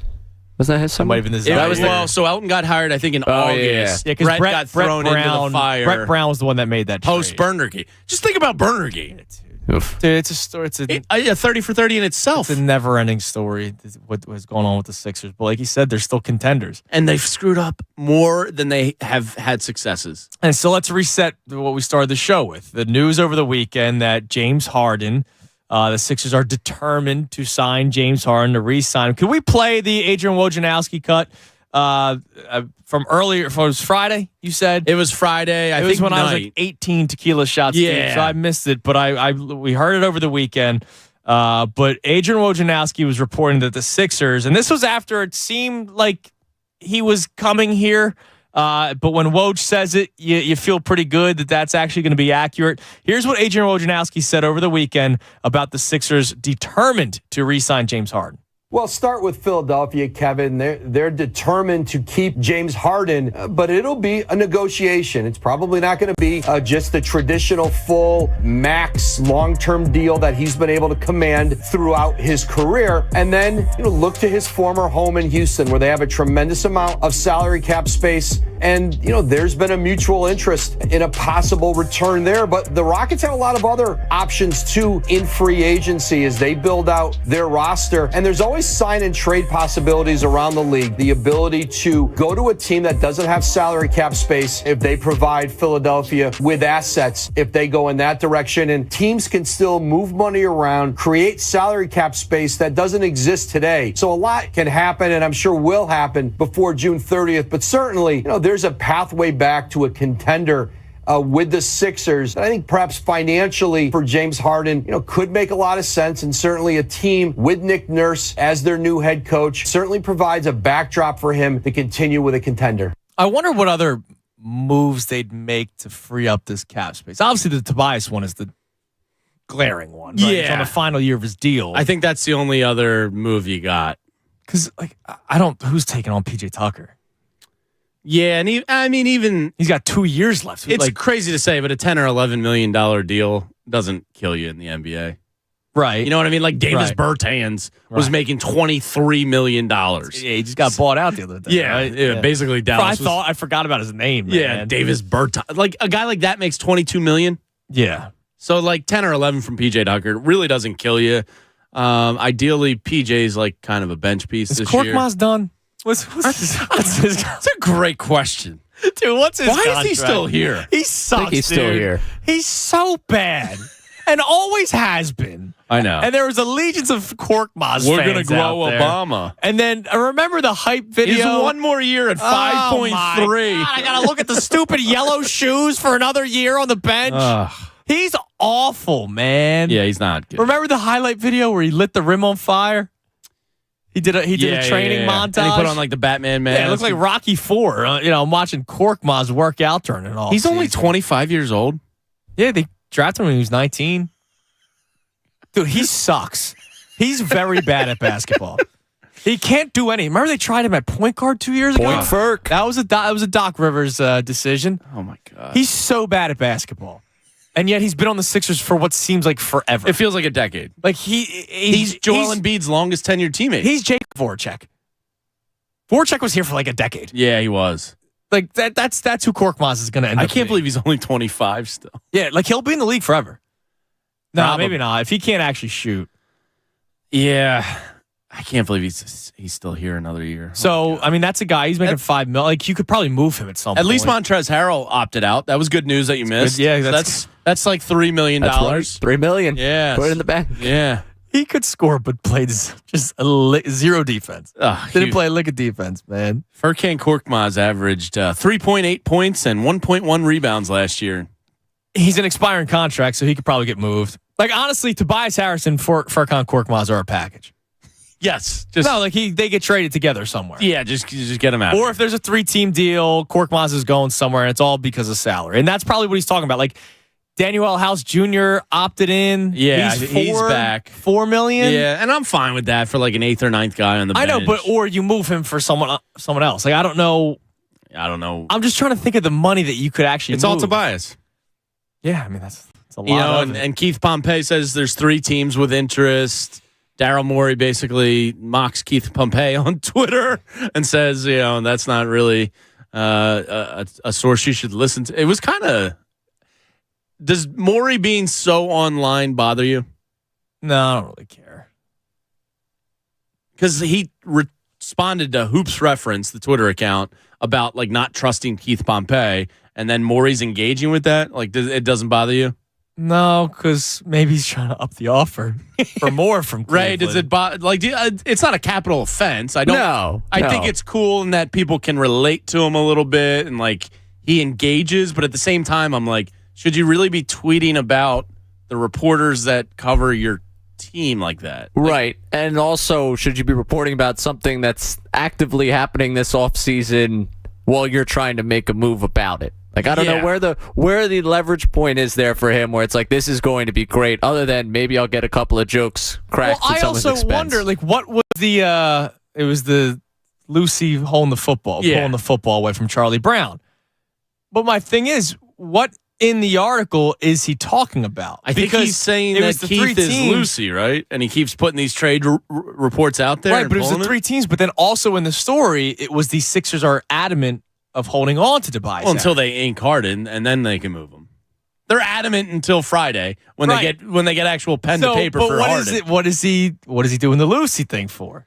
I don't know. Do they not want Tobias Harris back? Do they actually want him back? And like I said earlier, maybe it is the ultimate smart move, even though I would hate it. Bring him back for another year's final year's contract gets up. Now you have a max slot to sign one of these big free agents next year. Because the free agent class this year sucks, but next year it's good. But do people want to come here? Oh, I don't know. Big question. That's a whole. Dude, I don't know. They've brought in some good pieces, but they've all been via trade. The question still is out there. Do free agents want to come to Philadelphia? And I think it's a fair question. It is a fair question. I don't know why people wouldn't. That's what I think, too. I get the whole New York thing, but you're a train ride away from New York. Yeah, but I'll have to look at the class, but there's a lot of players.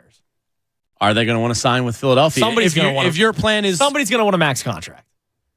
That might not is get Tyrese Maxey going to be able to play into that contract? And if Harden's here for say 2 years, then all of a sudden that's Harden's not going to be a max slot that you know of. If he's getting, there's no way I can't. No, it's not going to be a 4 or 5 year max, but he could get 2 years for 90, max. Which is the equivalent of max $45 million. No, I can't get into bed with a 2 year max for James Harden. I can't. I mean, I think that's the range you're probably looking at is 2 years, 85, 90 mil. I can't. I'm cool with him for coming back for another year. He's going to get paid. It's his boy giving him the contract. Yeah, that's true. There's a relationship there that we're going to, dude, at some point this week, not today, but at some point this week, we got to have a legit Daryl Morey conversation. So he was trending this morning, and I clicked on it because I was like, oh, why is he trending? And it had to do some with his tweets of Keith Pompey, but it's mostly just Sixers fans roasting him. I've had conversations with our buddy Vince Pellegrini, listener of the station. Mm-hmm. He thinks, overrated. I think there's a lot of people that say he's kind of like this cult GM that really hasn't earned the reputation. Now, I view it differently as Vince. I think he walked into a hornet's nest, and it was a really bad situation with the Ben Simmons thing. Yeah. And I think he more or less did the best. He won the trade. He got James Harden, Absolutely. And Ben Simmons doesn't play. And, if you want to bitch and moan about Daniel House and PJ Tucker, okay. Trying to recreate the Rockets ball. Yeah, and I get that, but PJ Tucker, they needed him. Yeah, they did. They needed that type of player. Daniel House should never affect your championship. No, when he's not making any money. Yeah, it's insignificant to me. I think it's a fascinating discussion because Morey is viewed as this genius, as this deity of GM, and he has made some incredible moves. Dude, they got Seth Curry for Josh Richardson. Yeah, straight up. I think he's a guy that can't shoot a three for a guy that ends up is actually one of the more pure 3-point shooters in the NBA. By the way, I wouldn't hate Seth Curry back here on the bench at all. Love him back. Yeah, because I know he loved it here in Philly. Yeah. Maybe it's easier now that Doc's not here. Yeah, maybe. He'll have to be with his father-in-law. It's an interesting discussion, Morey. Yeah, so we'll do that at some point this week. We'll deep dive into all the moves that he's made. Even going back to Houston. Obviously, the Harden trade was the big one, getting him from OKC. But sure. A lot of other stuff didn't work. Chris Paul and Harden, Russell Westbrook and Harden. Well, Chris Paul and Harden almost worked. Robert Covington playing the 5. Yeah. I mean, if Chris Paul doesn't get hurt in that game 5, Yeah, but he's maybe. always hurt. He's always hurt. I am fascinated to see him in Golden State, but that almost worked. Chris Paul and Harden took the greatest dynasty I've seen since the Bulls. Well, maybe the Spurs. Whatever. One of the greatest dynasties ever Well, to the wire. The Miami Heat. Yeah, they were pretty good, even though they lost the first year. Yeah, but I would take Golden State over Miami. And I would probably take the Spurs over Miami if you're talking dynasties. Yeah. Oh, well, yeah, that dynasty with Duncan and Parker and Ginobili. Did you see the picture? Oh, yeah. So you did see it. I did see that one. It was cool. It is cool. And I kind of was jealous of it. Right, because the Sixers don't have that. Yeah, I mean, look, there was beef over. We were ripping Julius Erving for not really having him beat back. I'm not jealous that they got Wemby, but it shows you there's just a lot of luck in sports. Yes. You know what I mean? But the fact it's rigged, dude. Yeah, the fact Wembayama gets taken out by Sean Elliott, David Robinson, Tim Duncan, and Manu Ginobili out to a dinner as a mentor. Yeah. Here's the real way of the league. Here's what. And he said he learned more about the NBA in that hour-and-a-half dinner than he has in his life. No, that's awesome. And I was like, damn, I wish we had that. Could you imagine Charles Barkley, Allen Iverson, Dr. J, and, take your pick of somebody else. Right. Taking out the first-round draft pick out to a dinner. Why can't we have that? Dude, I don't know. Well, it's a culture thing. That's a big one, dude. That's San Antonio culture. It's like the Miami Heat culture. But that should be the goal. Udonis Haslam's going to be walking in with a Walker suit, and he's still going to be with the. I mean, that should be the goal of your franchise. In all honesty, is to have that type of culture. Yeah, but it's tough. I mean, you look at the Eagles. They have it. Yeah, they do, but it's not like you could have 5. No. Do you want 5 anywhere near Hurts? You didn't want him anywhere near Wentz. He would be with Wentz and then rip him the next day on the radio. Yeah, I hear you. I was jealous of the Spurs. Well, yeah. And they haven't been anything for years. No, they haven't been. And Greg Popovich still somehow has a job, but will be there for life. And Brett Brown might be the heir. That would be terrible. Imagine if he gets Wemby. He gets to go down there and just take over a Wemby franchise. And imagine he wins the title. Yeah, that'd be terrible. 610 Philadelphia Sports Hell. That's right. 610-632-0975. So we'll continue the conversation. I also got a couple of good answers about when things worked out for us. Okay? Because we can think positively sometimes. So I'll read those as well. But first, I want to let you know, if you need a new roof, you got to trust me. And when I say call the experts at New Look Home Design, we got some crazy weather apparently coming up. It's actually sunny outside here, but there's all these national warnings, and especially all around this area, there's severe winds, severe storms, just flooding. So it's going to be crazy. Weather's going to be crazy. So if your roof has got a leak in it, fix that, please. And that's why you got to call New Look Home Design, because they've been in business for over 20 years and have served over 40,000 customers. That means they get the job done right. And if somebody does your roof well, you're going to tell your friends and family about it. So that just keeps on happening. Right now, you can get free gutters with a purchase of a roof replacement, plus 50% off all roofing materials. That's a savings of a couple of $1,000. You get the 50% off roofing materials, free gutters. That's incredible. New Look Home Design offers everything to give you peace of mind. There's free, no obligation estimates. They have an A+ rating with the Better Business Bureau. And best of all, a lifetime transferable warranty. So if you need a new roof, call New Look Home Design, save 50% off all roofing materials, plus you get free gutters with the purchase of a new roof replacement. You don't have to pay a penny until summer of 2024, which is awesome. You're getting half off, but you're not paying for a full year. So call New Look Home Design today, and you're also going to get a $100 restaurant.com gift card when you complete a free estimate, whether you purchase from them or not. Just mention you heard it from me, okay? Call New Look Home Design at 800-279-5300.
8:50, 97.5 The Fanatic.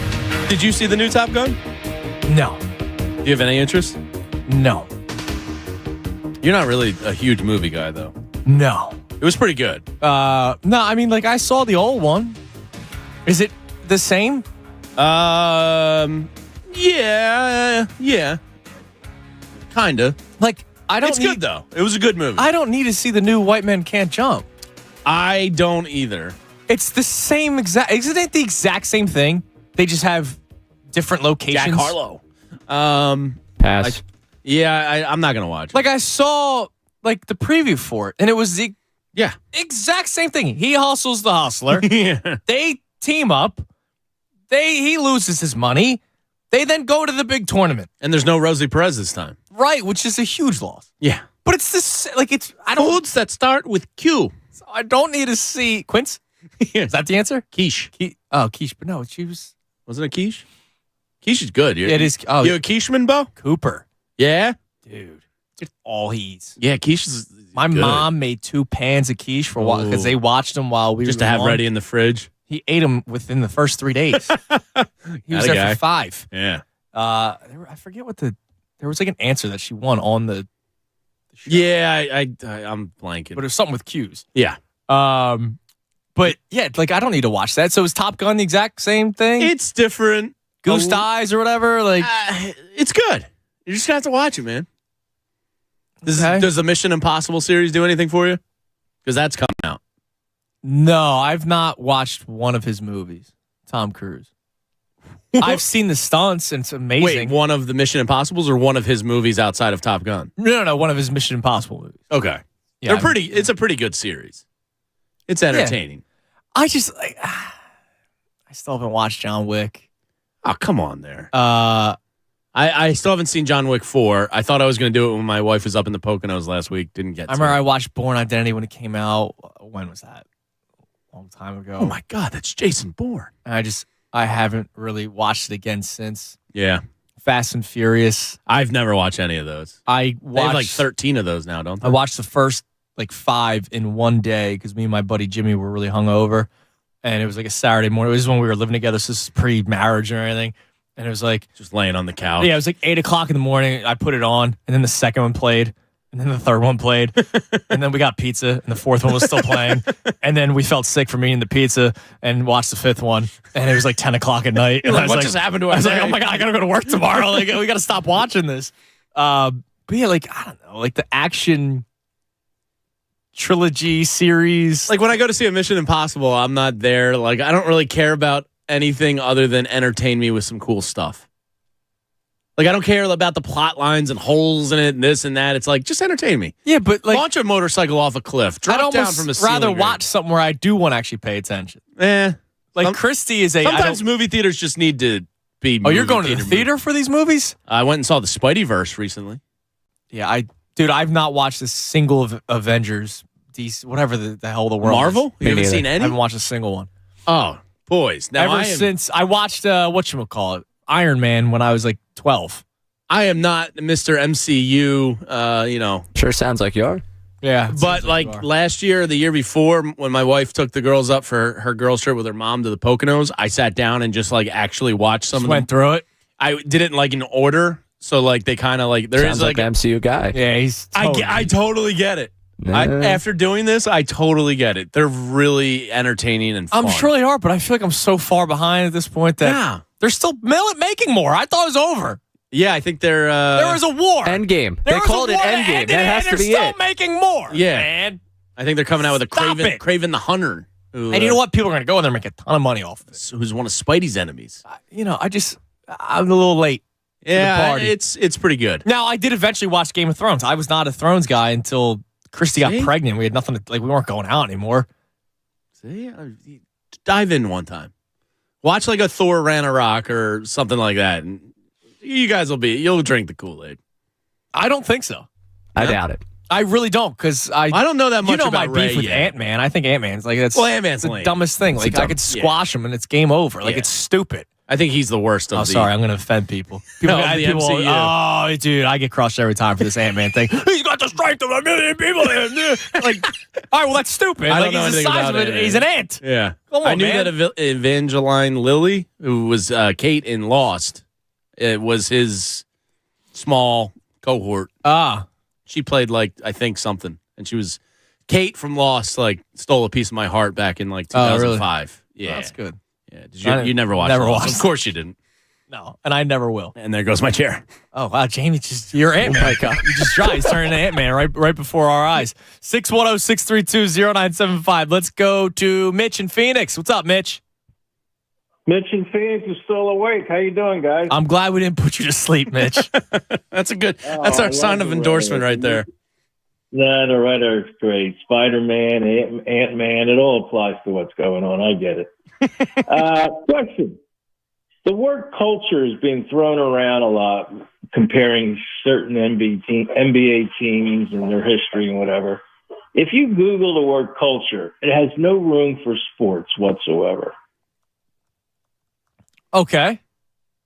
In other words, if you look at the definition of culture, it doesn't apply to anything that we talk about on the radio or ESPN or whatever when it comes to sports. It just doesn't apply. All right, then how about we say this, Mitch, because you're No, I think it does apply, actually. Hold on, Mitch. But you're also going so literally. The first two definitions, the arts and other manifestations of human intellectual achievement regarded collectively. That applies. And the second definition, the customs, arts, social institutions, and achievements of a particular nation, people, or other social group also applies. They're collectively working towards something, and it's the surrounding, basically, collectiveness of the group. I think it very much applies. Okay, so if you say it applies, I'll agree with that because you just read it to me, and I don't see it, but that's okay. So would you agree that the Philadelphia, and we'll just narrow it down to the 76ers, has weak culture? Yes. In other words, they don't have the type of culture that San Antonio just pulled off, and you pointed it out. Correct. Yes. But few have what San Antonio has. Right. And that's, again, like I'm not taking a shot at the Sixers when I say yes. Like there's the Spurs and there's the Miami Heat right now, the Miami Heat. Well, the Sixers kind of gave the Heat their culture by just giving them Jimmy Butler, didn't they? So, in other words, Jimmy Butler's a great point guard. He's been in the league quite a while now. Obviously, the last couple of years with Miami went to some really good playoffs. That makes their organization have... No, Pat Riley and Eric Spoelstra said it, and everybody else matches. Okay. I think the best thing so far in 2023 in regards to the Sixers, and there isn't much, is hiring Nick Nurse as their coach. Agreed. I think, Agreed. I think it was the best hire they could have made. Yeah, I think you guys in the long run, if you give the guy a chance, and that's always difficult when you're the head of any team in Philly, you're going to like him. Yeah, I'm sure we will, Mitch. Thanks for the call. I mean, he had a culture in Toronto. The year they win the NBA championship with Kawhi Leonard, the following season, dude, I thought they were going to suck. I was like, they lost Kawhi, and it's the same team. Yeah, they just won a championship, but it was because Kawhi was averaging like 35 a game. Yeah, but then OG and Siakam, emerged. Part of culture is development. Right. Which the Sixers do not have They have not developed anybody outside of Tyrese Maxey. I'll give Doc Rivers a lot of credit for Maxey. I think they get some credit there, but I think Tyrese Maxey was just and I think they put Embiid to another level. I think he was always going to be good. Yeah. I think him becoming an MVP was not really I don't think people thought that. But outside of that, no, I mean, we're clamoring for Paul Reed. Just because he's young. And Paul Reed last season was tweeting at NBA officials, Can you tell me what I did wrong here so I don't get the quick hook from my coach? Right.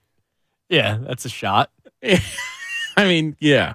But their culture isn't like the worst or anything, but it's also, I don't know. After these playoff losses year after year, there does seem to be finger pointing. Yeah, like a bad. I don't think that's a good culture.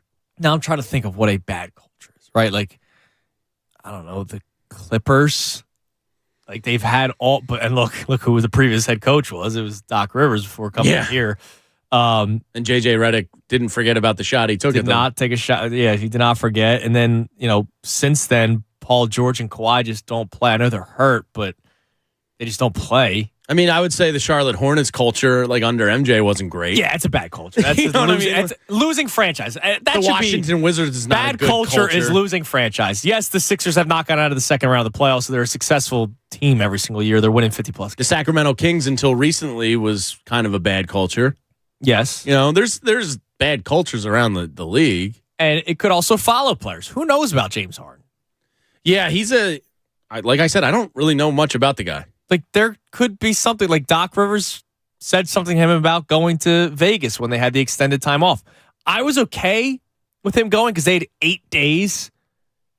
But at the same time, it's bad optics. And that's what Doc Rivers reportedly said. Like that, it looked bad. Like, yes, they have free time and they fly private and you can do it quicker than your average Joe and all that. But at the same time, it's like, do I really want people, if I'm on like one of the biggest opportunities to win in my career, does that one night in Vegas really matter? Yeah, is it really necessary? If I win the title, I can go party in Vegas for a month. But like just the optics alone of putting your team through that, what you're doing is inviting questions in from us idiot media members going like, oh, how do you feel about James Harden going to Vegas last night and 2 a.m. slapping his friend? Yeah, right, exactly. And it's like, why are we talking about this? We have to be getting ready for the Celtics. Right. So it's just bad optics. I talked to somebody. And then he comes out and drops 40. Yeah, I know.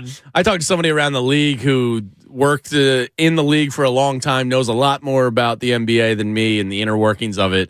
And he was like, that's a bad look. Okay. And that's somebody that has seen a lot in the league. I'm sure it is. And you don't really see it that often. And it does seem like James Harden Rodman called in the throat slashing of Doc. Well, yeah, that was and that's why I thought, man, oh my God, he's really coming back. And then there was the reports that he was going to Houston. And now he's actually probably coming back here. He's coming back. Yeah. I think it's all but a locked up deal. And then I think Tobias gets moved.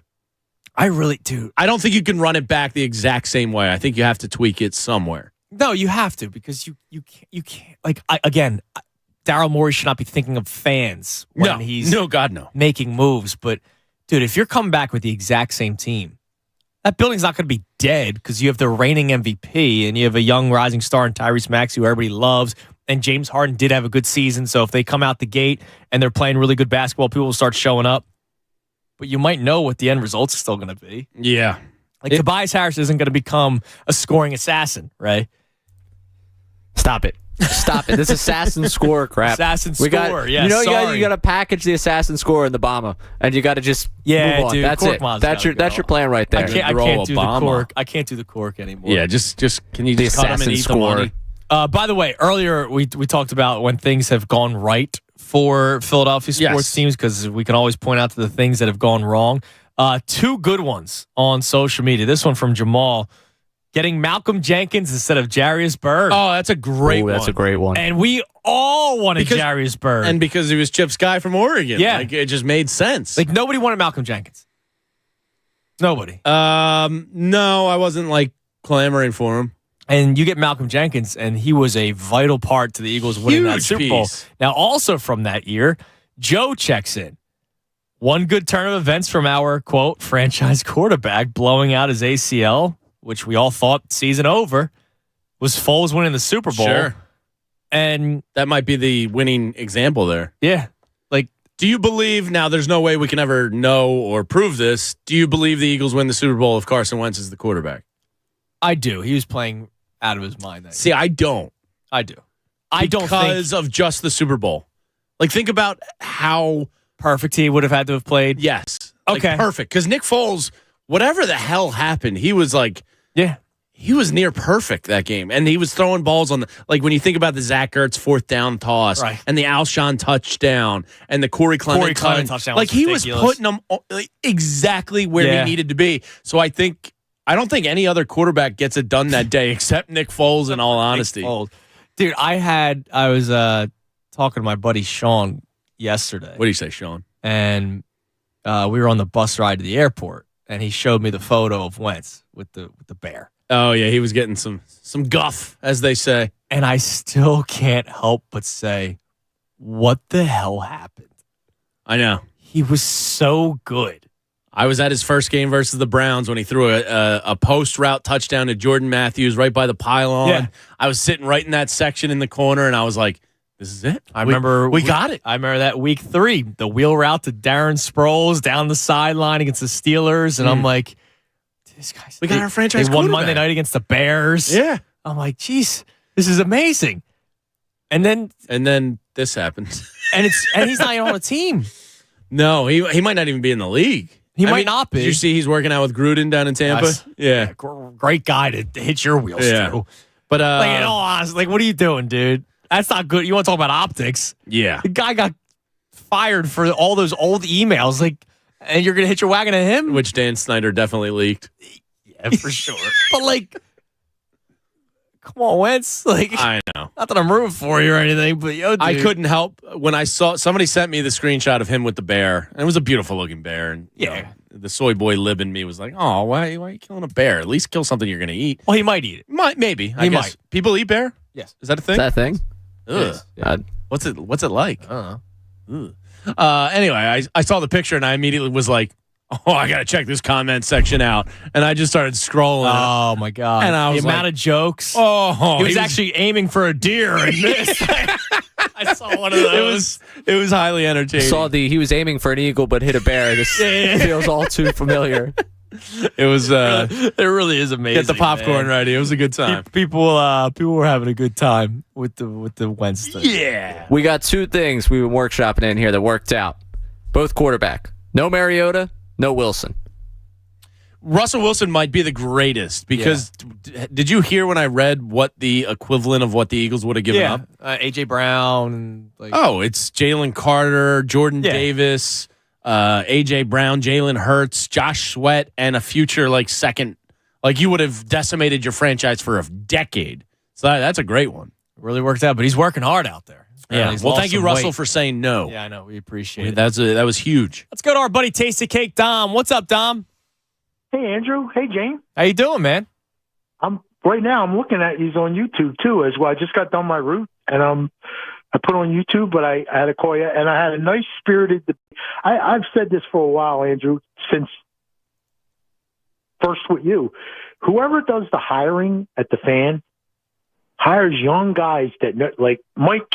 I had a spirited debate with Mike about I'm saying it's time to Daryl Morey, right? Andrew is going to trade away 2 multi-time point guards, all-stars in 3 years. 2 of them. Trading them away. Well, what, Ben Simmons? Yeah, Ben Simmons. Yeah, but Ben Simmons is a 4-time all-star. Yeah, but what were you going to do? Well, you got Harden, but if you're going to get Harden, then he's only going to be. Yeah, but you were gonna trade Ben Simmons. He wasn't playing anymore. Right, that's what Mike said. Yeah, I mean his hand was forced there. He had to. He literally was not. He was not even coming to the facility. I listened to you guys, what you've had to say. I just am having a hard time. In other words, if you're telling me people that are calling in and telling me they want to get rid of Harden. Okay, you got to that's 20-10. You're just getting rid of, right? And that's why I keep on reminding people he had a very good season last year. Where do you get that from? When you trade him away, where are you getting that from? No, James Harden had a very good season last year. I will keep on saying that. And I said if he opted back into his final 2 years of his deal, I probably would be okay with it. You just have to restructure the roster, which that looks like what it's gonna end up being. I also don't blame people for not wanting Harden because of his postseason disappointments, and it happened again this year. He shrunk. So did Embiid, and I don't want to get rid of him either. Yes, he did. But they both shrunk. They both shrunk. The other thing I want to get in real quickly is I didn't really have a problem with what Tobias' dad said. Neither do I. I thought there was a lot of, number one, and I'll give you one quick example, and then I'll get the heck out of the way. During the Celtics series, James, there was times when Marcus Smart is on Tobias, right? Mm-hmm. And they're in the corner. Why immediately, you see that, right, James? You got to immediately clear out the box and post him against Marcus Smart. Tobias is a great post-up player. He's got that little 5-foot turnaround, and there's no way Marcus Smart's stopping that. No way. Yeah, Instead, he's beyond the 3-point range. He's here for his spacing, and I think that's why Nick Nurse is the guy. It's like there wasn't enough taking advantage of the situations. And thanks for the call, John. I think, with Doc. Like, I think Nick Nurse is a much more hyperactive coach. Yeah, he's an X's and O's guy. Where it's like, okay, if this isn't working, let's go on to the next thing. If that's not working, all right, maybe it'll expose this, and then we'll go. Like, I think Doc was, I don't want to say coasting because he was kind of coasting. But in the NBA, it's weird. Sometimes people will tell you that coaching doesn't matter, and they don't. Yeah, it's like a manager in baseball. They really only win or lose 10 games for you. But I think Nick Nurse is going to be so hyperactive and in every play that maybe a situation like that, and it might drive some of the guys crazy. And it might. And I don't know if James Harden is going to be suited for Nick Nurse life. You know what I mean? He expects defense, intense defense from his point guards, and it's an active offense. And you have two terrible defending guards. Yeah, and Doc's comments about I wish I had Harden younger, and there is a way to play with him, but I don't think he can do it anymore. That says something. That's kind of concerning because that to me doesn't jive with the Nick Nurse offense. Right. So now, Doc was also taking shots on his way out. Sure, he was trying to make himself look good and pat himself on the back at the same time. Which I can't blame him for doing that either. I mean, I can't. But I go Don brought up Tobias' dad. I can't crush Tobias' dad, except for saying the words "assassin score" because I know that bothered Ray. He's shaking his head in there. But other than that, the guy's, it's his kid and it's his client. Yeah, he's trying to make them all money. Read the room. Read the room. He ain't reading that. He doesn't care about us. No, he doesn't. Now, speaking of Ray, another thing we're gonna do during our 3 weeks together. Now we're doing the NBA slop every day at noon this week. Because it's the free agent period. Yeah, and maybe Monday is a little slop. Tie up. I've leftover slop. From the fridge over the weekend. Yeah. It's good. We're gonna Ray has a life question for us, and we're two vets. Mm-hmm. I'm 29, going on 60. Yeah, you're kind of older than me. Yeah, we flipped, but I'm 12 years older than you. Yeah, we flipped. Yeah. But Ray is gonna have Ray's World every day at 125. It's a scary place. And because Ray is still young and thriving. He goes out all the time. He lives his best life. He goes to Phillies games every day. He's going to bars every single day. He's fresh out of college and has a job. That's huge. The world is his oyster. Imagine when you finished college and you got a paycheck right away, you can continue doing the things that you do. Yeah. And sometimes spend too much money like I did. But, that's we're going to talk to Ray. Live to break even. Yeah. So we're going to do Ray's World every day around 1:30. Okay? We're going to help the young lad out. And maybe the people on social media can help us out as well. 610-632-0975. So we got that coming up right here. 97.5 The Fanatic. Fanatic Sports Update. An epic Mets meltdown. I'm Ray Dunn. This update is brought to you by InvisibleFence.com.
97.5 The Fanatic. What's your favorite song? Oh, this sounds like I got to put on my boots and go drink some beers with the boys. Woo! They had a rodeo night at the resort. Did they really? They had the mechanical bull. Did any of your boys get on it? Oh, yeah, they got on it. How'd they do? I avoided it. I have no interest in ever being on one of those. And this, again, Really? I'll keep on saying it. Day after a long day of drinking, they were all on the bull. Only 2 injuries sustained. Not from the bull, just on the resort. Oh, yeah? Yeah, because nobody wears shoes. You're wearing flip-flops all the time. So, glass. Yeah. Resorts. Yeah, that'll happen. Don't really go hand in hand. So 2 sliced feet. Ooh. By 2 different people. Yeah. In back-to-back days. Good time. Not stitch-worthy or? Probably should have been. But they didn't, Just tape it up. I'll deal with that when I get home. Tequila, I feel no pain right now. Yeah, there's a lot of that going on. Did you find any new tequilas that, or was it just whatever they were giving you? Whatever they were giving me. I know they had like Don Julio there, and I think I had it in like a margarita, but okay. But it's not like you were doing like a tequila tasting. Hornitos. Oh, yeah. That was like the bottle that was in everybody's room. And it was, really? Yeah. Nice. And so it was a good time, man. Like I bet. I had a blast, and good to be home. Yeah. Love you, Coop. Miss you, Coop. No, it was a good time. Dude, it doesn't take long to fall out of parenting form. So my girls were gone basically 48 hours. Yeah. And I golfed with Vince from Philly Sports Trip. Nice. And, Monday I worked and then went home and I could just take a nap. It was awesome. But falling out of parenting mode for 48 hours, they got back the next day and love them to death, obviously. Of course.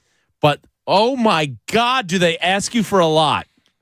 Yeah. And I just in that 48-hour period, I guess I went into blackout mode of not being harassed for snacks and drinks and this and that and go do bubbles and go do swings. And I don't, I love playing with my kids, but it's just of course relentless. So they got back the first day and I was like, oh my God, I forgot what it's like with you. Morning. This is a lot. This morning, Coop woke up at 4, and we've been doing the bottle, and he's been falling back asleep. Yeah. But, of course, we hadn't seen him, so Christy wanted to immediately bring him to bed. Yeah. Right? He wakes up, and he's in the pointing phase. Oh, yeah. Take me here. Uh-huh. Take me here. Yeah. Take me around, clown. I haven't even had a sip of coffee yet. Yeah. And I'm just like, okay. And then I go, Ma, did you have fun? She goes, yeah, it was just a lot of this. For 5 days, just doing this over and over again. So, yeah. Take me there. And of course, I came here. Christy's home; she's off today, so I came right to work. Yeah. So I'm sure I'll be busy when I get home. Yeah, I'm sure she'll be like, all right, yep, I had him all day. Here you go. Yep. He's all yours now. I'm gonna go walk away and just have some silence. So I'm gonna have to get back into the swing of things at some point today. All right, so pet peeves from traveling. Our man D Train's putting together a list for the digital content. We've got a decent one going on right now. You thought of another one, and we're going to get Jeff from Woodbury's coming up here as well. If you want to try to give a pet peeve on the phone from traveling and win a pair of FanFest tickets, just call in at 610-632-0975. But you had one regarding food on the plane. Oh, yes. This has happened to me a couple times during my NBC weekly travels where you bring any borderline stinky food on the flight. Yeah, you can't do that. And I mean eggs. One flight, somebody brought a breakfast sampler platter with a whole heaping mound of scrambled eggs and bacon and like hash browns and stuff. Normally, any environment, that's fine. But when you're crammed tight next to someone, you don't want to smell their eggs. Like, eggs is not an enjoyable air chamber smell. Like, you don't want that lingering. So, like, any stinky food, if you're bringing like Indian or Mexican or like, try not to eat on the plane. Anything like potent. Yeah, it really sticks out on a plane. So don't be the stinky food eat guy. the pretzels that they give you. Yeah, all right, like that's in the fine. terminal. Yeah, you can't do that. It's I like mean, some people are like in the rush. microwaving the fish at work. Yeah, like it's the same thing. Think of Don't think of do thy it. neighbor. Yeah, right. You're so close to people, and there's not great circulation until you're up in the air, and like, just don't do it. Yeah, that. So the stinky food guy, put him on the list, Dylan. It'll be on 97.5 The Yeah, Fanatic. there you go. There's some free content for you. Click that link for us. All right, before we get to Ray's World, let's go to Jeff in Woodbury. Jeff, what's going on, man? Hey, Andrew, how's it going? Good. How are you? Doing all right, Jamie. I've been listening to you on Saturdays. Love it. Oh, thanks, buddy. I appreciate that. And, of course, Dickie Dunn, 6th man of the year. Damn right. Appreciate it. Aaron McKee. So I wanted to answer both of your little side topics. I want to do the pet peeve, and I want to do the pick or trade or whatnot that worked out for us. Okay. They're a little, not 100% what you were looking for, but it works. So as far as pet peeves, so I'm visually impaired. I use Lyft or Uber a lot. And my biggest pet peeve is I'll literally be on just a suburban street. This is not busy Philadelphia. Like the only person standing there, and the Lyft driver will just pass me. Like clearly see that somebody's waiting for a ride. And like I said, I'm visually impaired, so a lot of times I'll have my cane out. And they're just so in their world. Let me get to this exact spot. Instead of help me out here. Help me out here. I'm 30 steps away. Exactly. And I wanted to preface, I am not a diva. I don't mind walking. It's not that. It's just the principle. Yeah, like who are you looking for? Yeah, that's my pet peeve. It happens more often than I would like to say. But While we're on the subject of Uber and Lyft drivers, I have a peeve. I don't know if this is travel specific, but like in a busy area in a city, for example, if there's an area to pull over, pull over. You don't have special like licensing to just block a block of traffic because you're picking somebody else. Yeah, make an effort here. That was tough in Manayunk when I was living there for a while. Well, there's not as many places to pull over, but like if you're downtown, like no, but if there was a place to pull over, yeah. You don't have special access because you're an Uber or Lyft driver just to pick somebody up in the middle of the road. Pull over. All right, that's it. I'm done. Now, what's a pick that worked out for us, Jeff? Yeah, so I listen to you guys all the time, whether it's Gargano or whatnot, the Fanatic, all day, every day. I listened the day after this happened. To this day, I still don't think it was the correct pick, but boy, has it worked out, and that's Jalen Hurts. We were all going nuts. We were all going nuts because we still had Carson. When that pick happened, I'm like, are you kidding me? What is this organization doing? And that was after Rager the first day or whatever, however they did it back then. And I remember the rant by Gargano, and I was on board. I agreed with him. But hey, I'm so happy to be wrong. Hell yeah, man. Yeah. For sure. So, we'll put you on hold, Jeff. We'll get you those fan So Jalen Hurts is one of my oddest stances I've ever had with an athlete. You were all about it. I was like the only person in Philadelphia defending the pick at the time. I liked the draft pick. If you remember, I did mocks all that year, and I was like, Jalen Hurts is the perfect guy to bring in here as a backup that could potentially be good. And then I saw him play for a year, and I was like, this guy doesn't have it. So I bailed on my gut quick. And I was like, it was after, I want to say the Raiders game, I think it was. I've never seen an athlete go from what we saw from 18 games to what we saw from his next 18 and the Raiders game was, they lost Miles Sanders. So it's not his fault. And he was just like, he was bad. Yeah. He got great. And I know it's so weird to hear. And whenever I say it, I always get ripped for it. But I stand by it. It was still at the time, I thought a bad pick. Well, now it looks like the greatest pick. No, I know, but I was the time I was alone in defending it. You just paid your franchise quarterback. You obviously you drafted Rager first round, so you probably weren't going to draft another receiver, even though there was talks that they could have gotten Denzel Mims in the second round. Yeah, how did he end up? They did. No, it was terrible.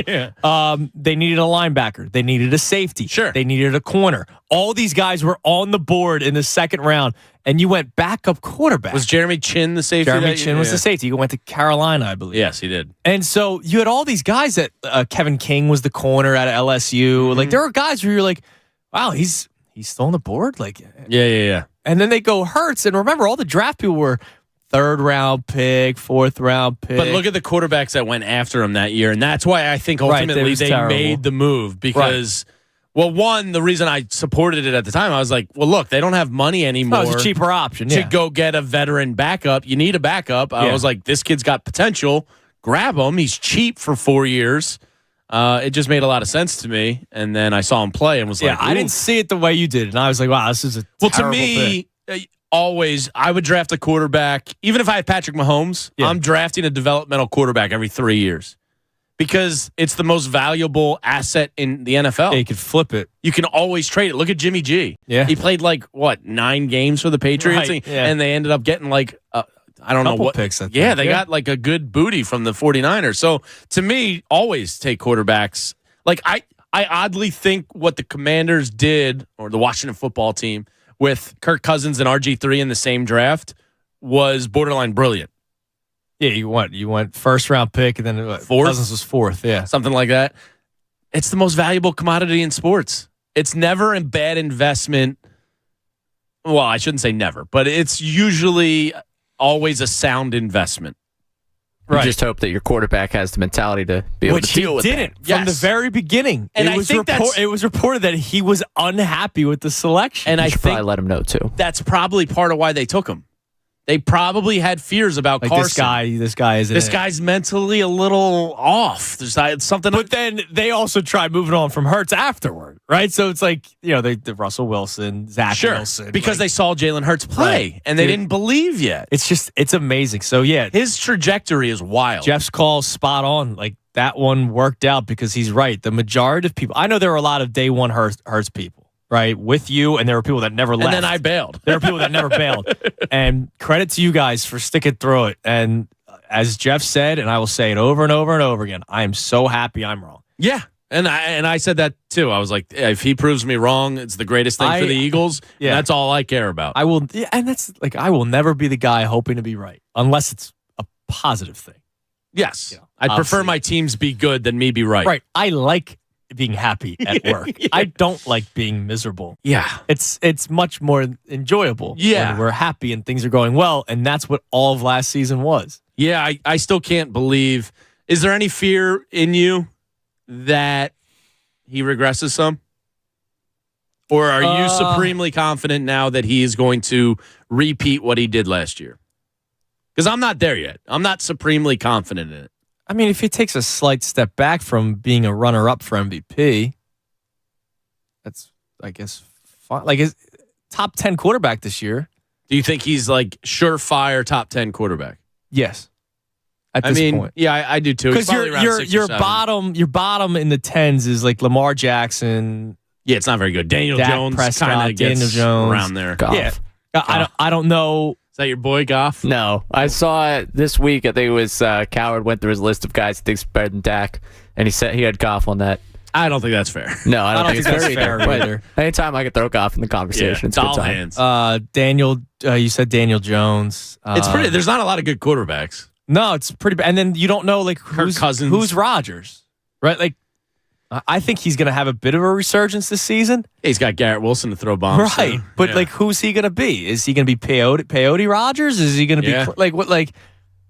I don't know the deal. So Hurts to me, top 10 quarterback going into the season, and hopefully he's in that close to 5 range because you're going to have Mahomes and Burrow and Allen. They're pretty much the top 3. Yeah. Herbert still gets a lot of love, hasn't won anything. Yeah. Still a hell of a quarterback. He's got a cannon. So can Hurts be in that 4, 5, 6 range? That would be absolutely. He can. And I just don't know if he's. But I'll also say he should be if he continues to play the way he is because look at what he's got, dude. He's got AJ Brown, Devontae Smith, Dallas Goedert, that offensive line, that running back room. Now you had DeAndre Swift and Rashad Penny. All that matters is he's clearly the best quarterback in the NFC. But part of me is going in because there hasn't been. The NFC East is so weird. There hasn't been a repeat division winner. 18 years. What, 2004 was it? 18 years, yeah. That's weird. And people almost forget that the Cowboys were really close last year. Jalen Hurts had to come back in week 18, hurt, and play to make sure they didn't blow it. Yeah, because Gardner Minshew was terrible for 2 weeks. Yeah. So, I don't know. Part of me is I'm starting to get the pessimism itch that the Eagles never seem to be good when we expect them to be good, and they never seem to be bad when they expect them to be bad. They always kind of do. We expected them to be good last year, though. But not that good. No, not that good, but... We were talking 9 wins. I think I had 10. Yeah, I think I might have been 9 or 10, whatever it was. But I said 10 in spite of Jalen Hurts. And they turned into a steamroll monster squad. Yeah, I don't see that. Look, but now we expect them to be great. Schedule's going to be tough. We know expect them to be great. Okay. Are they going to be great? Because that's not the Eagles' way. The Eagles' way says they take a step back this year. All right. And I'm just basing that on the last 25 That's years. an interesting question. I don't think he does. I'm getting the pessimistic itch going. Okay. It's not going to be as easy as you think it is. Because in my head, I'm going, oh, the Eagles should steamroll. Like, the NFC is theirs. And then reality goes, wait, San Fran, but who knows what the hell that quarterback Brock situation Purdy? is. Yeah, and he's not even Sam Darnold? Trey the Lance? redemption tour. Get ready, folks. That's right. Sam Darnold can't win. There's no way. No. No, that's good. I don't know. It's going to be interesting to see. The Eagles are a weird team like that. They are, and their first half of the schedule is kind of weak. Second half is really tough. So There's that brutal 4-week stretch. You want to do W's and L's for John Kincaid? No, Let's get into it. I told you we're doing that during the crossover. But right now we're going to do Ray's World. So Ray Dunn, he had a question, and so I'm putting him to work. He's now going to have a daily question. But Ray, you sent us a question via email yesterday. So we're going to call it Ray's World every day for the next 3 weeks. Your question for us vets that have all the answers in the world. And we'll have social media, YouTube calls help us out as well. So what's today's question, Ray? Yeah, so this comes from this weekend. There's a lot I have to learn about this world. And this is also for a young guy going out that I just need kind of the proper etiquette for this. Okay. I was out at a bar. There's karaoke set up, whole 9 yards. Great time. Lovely setup. I'd love to belt out a little karaoke every once in a while. Oh, yeah. You're a karaoke man. Yeah, I'm a karaoke man. Yeah. I used to bartend at a place with karaoke, and I wanted to go play in traffic. Okay, well, I'm sorry I did that to you, but I enjoy it. It's a good time. My question is, though, for the people that are there at the bar, there came a stretch where it was like 6 songs, and it was dominated by like the same 3 people. At what point do you have to give up the stage and you're not an artist doing a set list? Was it a packed house? There was a very sizable crowd. So there was a lot. Like people wanted to. People were. sing. Oh yeah, people were going up making requests. But isn't that on the karaoke guy to kind of distribute the love? Or was it like a Touch Tunes where you put your name? No. There was a karaoke guy running it. So I'm wondering where the balance of power is, because as a person, like, you got to realize it isn't like this is the bar night with you, where this is like, oh, we've got fill in the blank. You know, like I live near Johnny Brenda's. They'll have good music there. They'll advertise it as such. This is advertised as karaoke night. This is not karaoke night with Ray Dunn coming to do a whole set for you. Yeah. This is like one song I from would Ray. say the karaoke guy's got to step up a little bit and disperse the wealth. Interesting. I think it's on him. I think it's more on the people. I mean, you just have to assume that a lot of people in this world are not self-aware. Right. So I don't think those people are ever going to change. Now let me ask you: you're playing the role of the karaoke guy. Was there people in line? Like actually, there were people handing. It was a slip based thing. And were people actually handing? People are handing. Yeah, people are handing. Because if you're the karaoke guy, your job is to keep the karaoke going. Everybody. You don't want to sit there. Look, I've done events before, right? Where I go, all right, time now for Eagles trivia. Yeah. What quarterback wore number 5? Anyone? Crickets. Anyone? How about you? Family over there. And like everybody knows it's McNabb, but like everybody's afraid. So if you're the karaoke guy, you can't be like, all right, looks like I'm doing the next one. Yeah. Like, no, you actually, like, you need to keep the flow walk going. up to the person at the bar and say, hey, you're up next. I got your song ready. So I don't know. Like, I got to think about that guy's job, too. Nah, there was a lot of liquid courage out there. There was a lot. A lot of people feeling good about themselves and feeling good about the way they were singing. And truthfully, I think the music was set up so nicely where people did not realize how awful they sounded. I did karaoke once on a family cruise, and it was the worst 5 minutes maybe of my life. Really? I hated it. What song? The only thing because I was basically getting peer pressured, bullied into it by my family. That's fine. It was Girls Just Want to Have Fun. Nice. But I was one of the background like girls. So like, I had minimal participation. Okay. But it was terrible. I hated every minute of it. You're, as a self-proclaimed karaoke man, what's the We went Brown-Eyed Girl this weekend. Okay. This weekend. Yes. Well, is it a different song every weekend? Yeah. Yeah. You got to be able to have a little range. So is this a solo performance or? Usually I will get up there with a buddy. It'll be like a 2-person attack on that because sometimes I get up there alone, but I know I'm tone deaf. So I hope that someone else kind of corrects. Like if I'm so off key that someone else might correct it the other way. If they're so off key, it might together sound like we're putting something together. Okay. I realize I'm bad, but this is karaoke. If you're good, that's more a you thing where you should probably do something with that and figure it out with your life. So I guess the answer is, I think the karaoke guy's got to be a point guard. Yeah, there. don't over karaoke yourself. You can put in your name a bunch of times, but Yeah, it's like it's a two-way street here. Yeah, the person should, in an ideal world, say to the karaoke guy, I just did like 3 songs of your last 5. Why don't you hit somebody else up? But that's not going to happen. How about this? Because this happened. There was a karaoke night the other night at the resort. Ugh. And somebody did Tequila. It's funny, the first 30 seconds. Yeah. You got to cut it, right? There's really not much to that song. No, it's just tequila. You got to let the comedic impact of it happen, and then cut it. And then cut it, because it becomes. You can't do the full, which they did full song. Unless you go up there with 10 shots of tequila, and every time tequila's announced, you slam a shot. Okay. That'd be impressive. I'd watch that. That would be fun. I'd be in for that. Yeah. But no, they did not watch. do that. They just sat Bring there some props and with you. said tequila over and over and over. That's all. again. And how did they say it? Was it an excited thing, or was it like they went hard on one and then realized No, they tried to do it the awkwardness? way that they did in the song, where it's just tequila. That's Okay. it. Yeah. That's Yeah, you can't. uncomfortable. You Yeah. can't. No. You can't do that. I've never stepped in front of a mic and sang in front of people. It's horrible. Don't ever Well, I do kind it. of have, but that's a story for another day. I won't explain that because I'm proud of it / embarrassed of it at the same time. Nice. So we'll leave it at that. All right, we got the best show ever coming your way, coming up in about 10 minutes. So to kind of tie the bow on the show today, we've talked a lot about the Sixers and the rumors from over the weekend that the Sixers are determined to bring back James Harden. That's the word that Adrian Wojnarowski used. It's their only real option to contention outside Unless of you just want to do a punt year, which you can't do that. You can't. I don't think you have Especially to. with Joel Embiid. Nah, you have to sell that. You would have to sell that to him. If you do the punt year, Joel Embiid is probably going to ask for a trade at the to end the of New the York year. Knicks, that's Apparently, according to ESPN, that's where he's going. which is just ridiculous. So it looks like Harden's coming back. And when that happens, when the news comes out, and you kind of put that tweet out over the weekend, it's not going to go over well. No. Now, we are a fan base that can quickly talk ourselves into something. I talked myself into Josh Richardson being a good move. And, I thought Jahlil Okafor was going to be awesome. So we can do that. I'm very capable of it. Like, we will talk ourselves into James Harden, but I'm not going to talk myself into them being legit title contenders. No, I think they're close. Like, I was not this last year. I might be this year.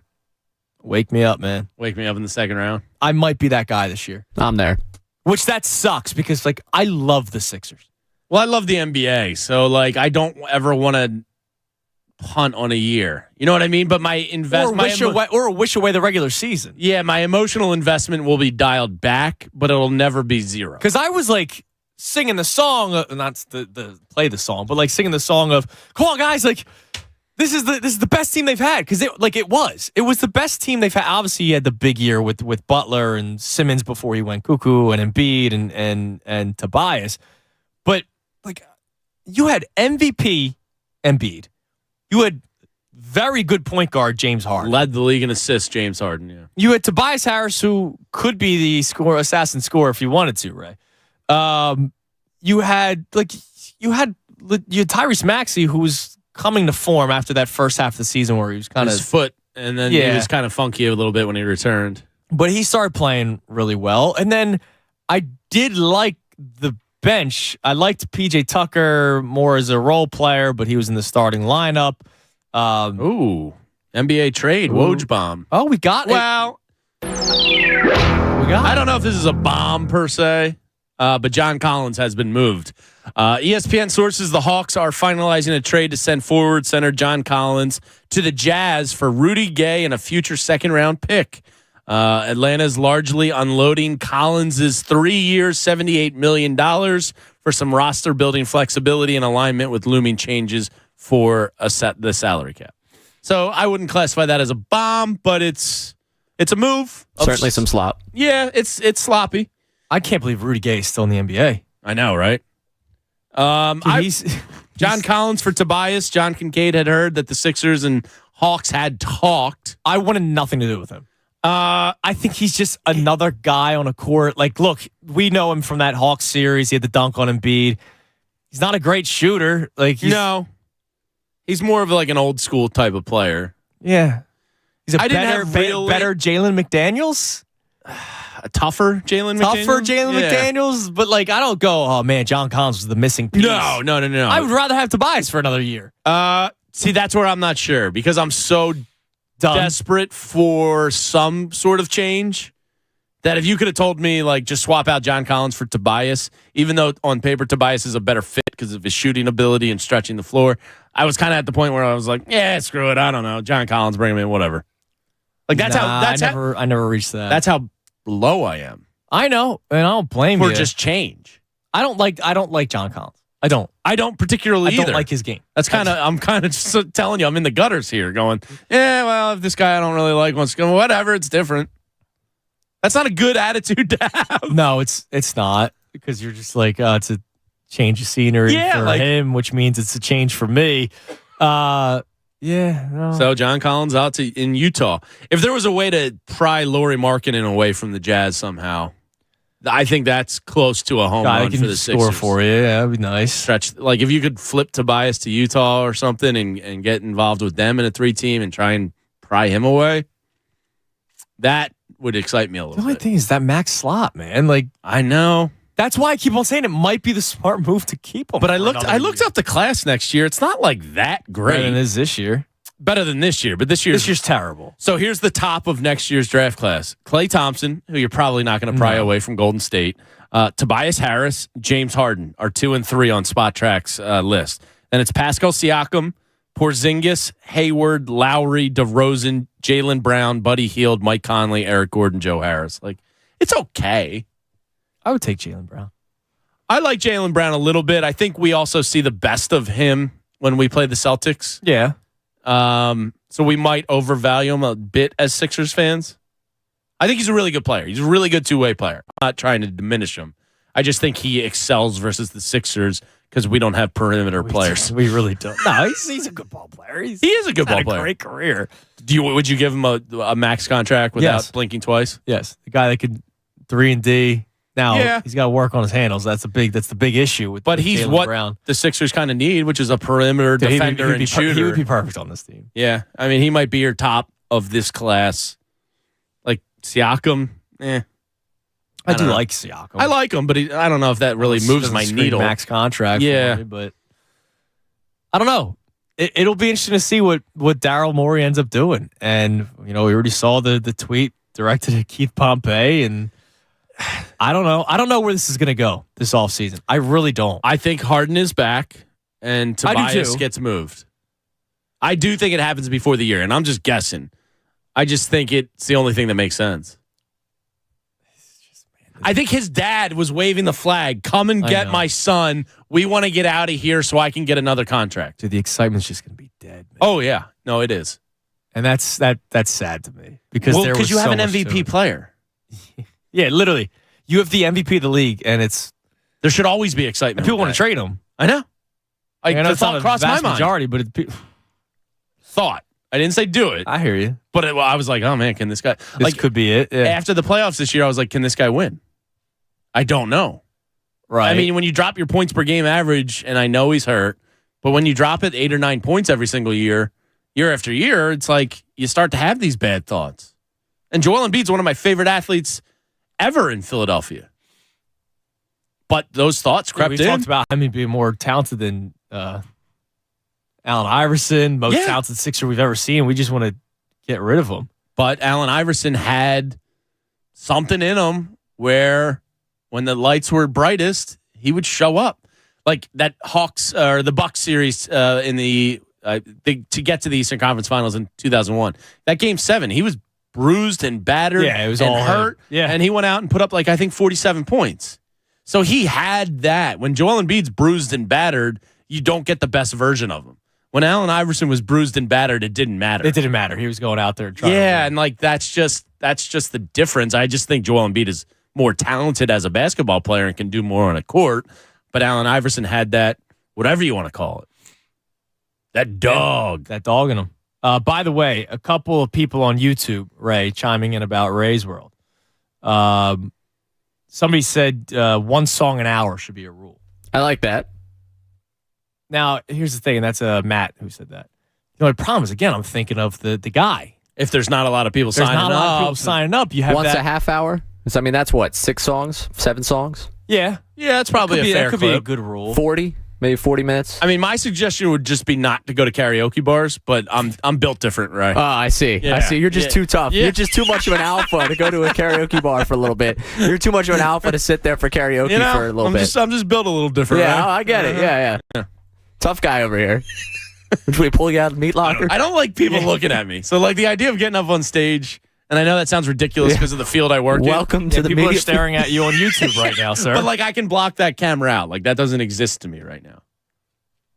To me, in my dumb brain, there. I'm sitting here. The four of us are talking. I know exactly what you're talking and about. I'm blocking out that there's exactly 65,000 people listening to us. Like, that's not real to me. Yeah, I know. Yeah, but On a stage, when you see eyeballs looking at you, it's a whole different remember ballgame. last in this year- scenario, they know it's Jamie Lynch.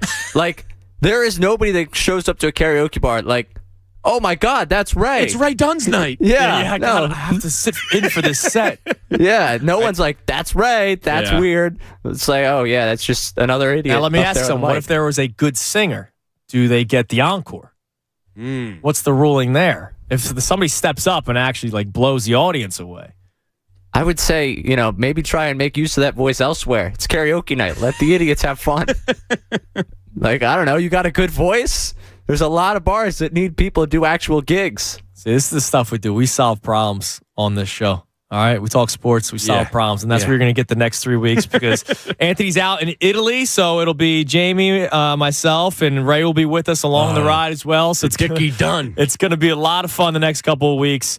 We'll be back at it tomorrow. The best show ever. They are coming your way next, so make sure you check them out. I'm sure they'll continue the Sixers conversation. Those Phillies, man, taking 2 of 3 from the Mets, Jamie. Offense is a problem. Taking 2 of 3 from the Mets. We'll probably talk more about that offense coming up tomorrow. I know you want to talk about Paul Goldschmidt, so we'll get into that as well. Yeah. Everybody have a great rest of your day, and we'll be back right here on 97.5 The Fanatic.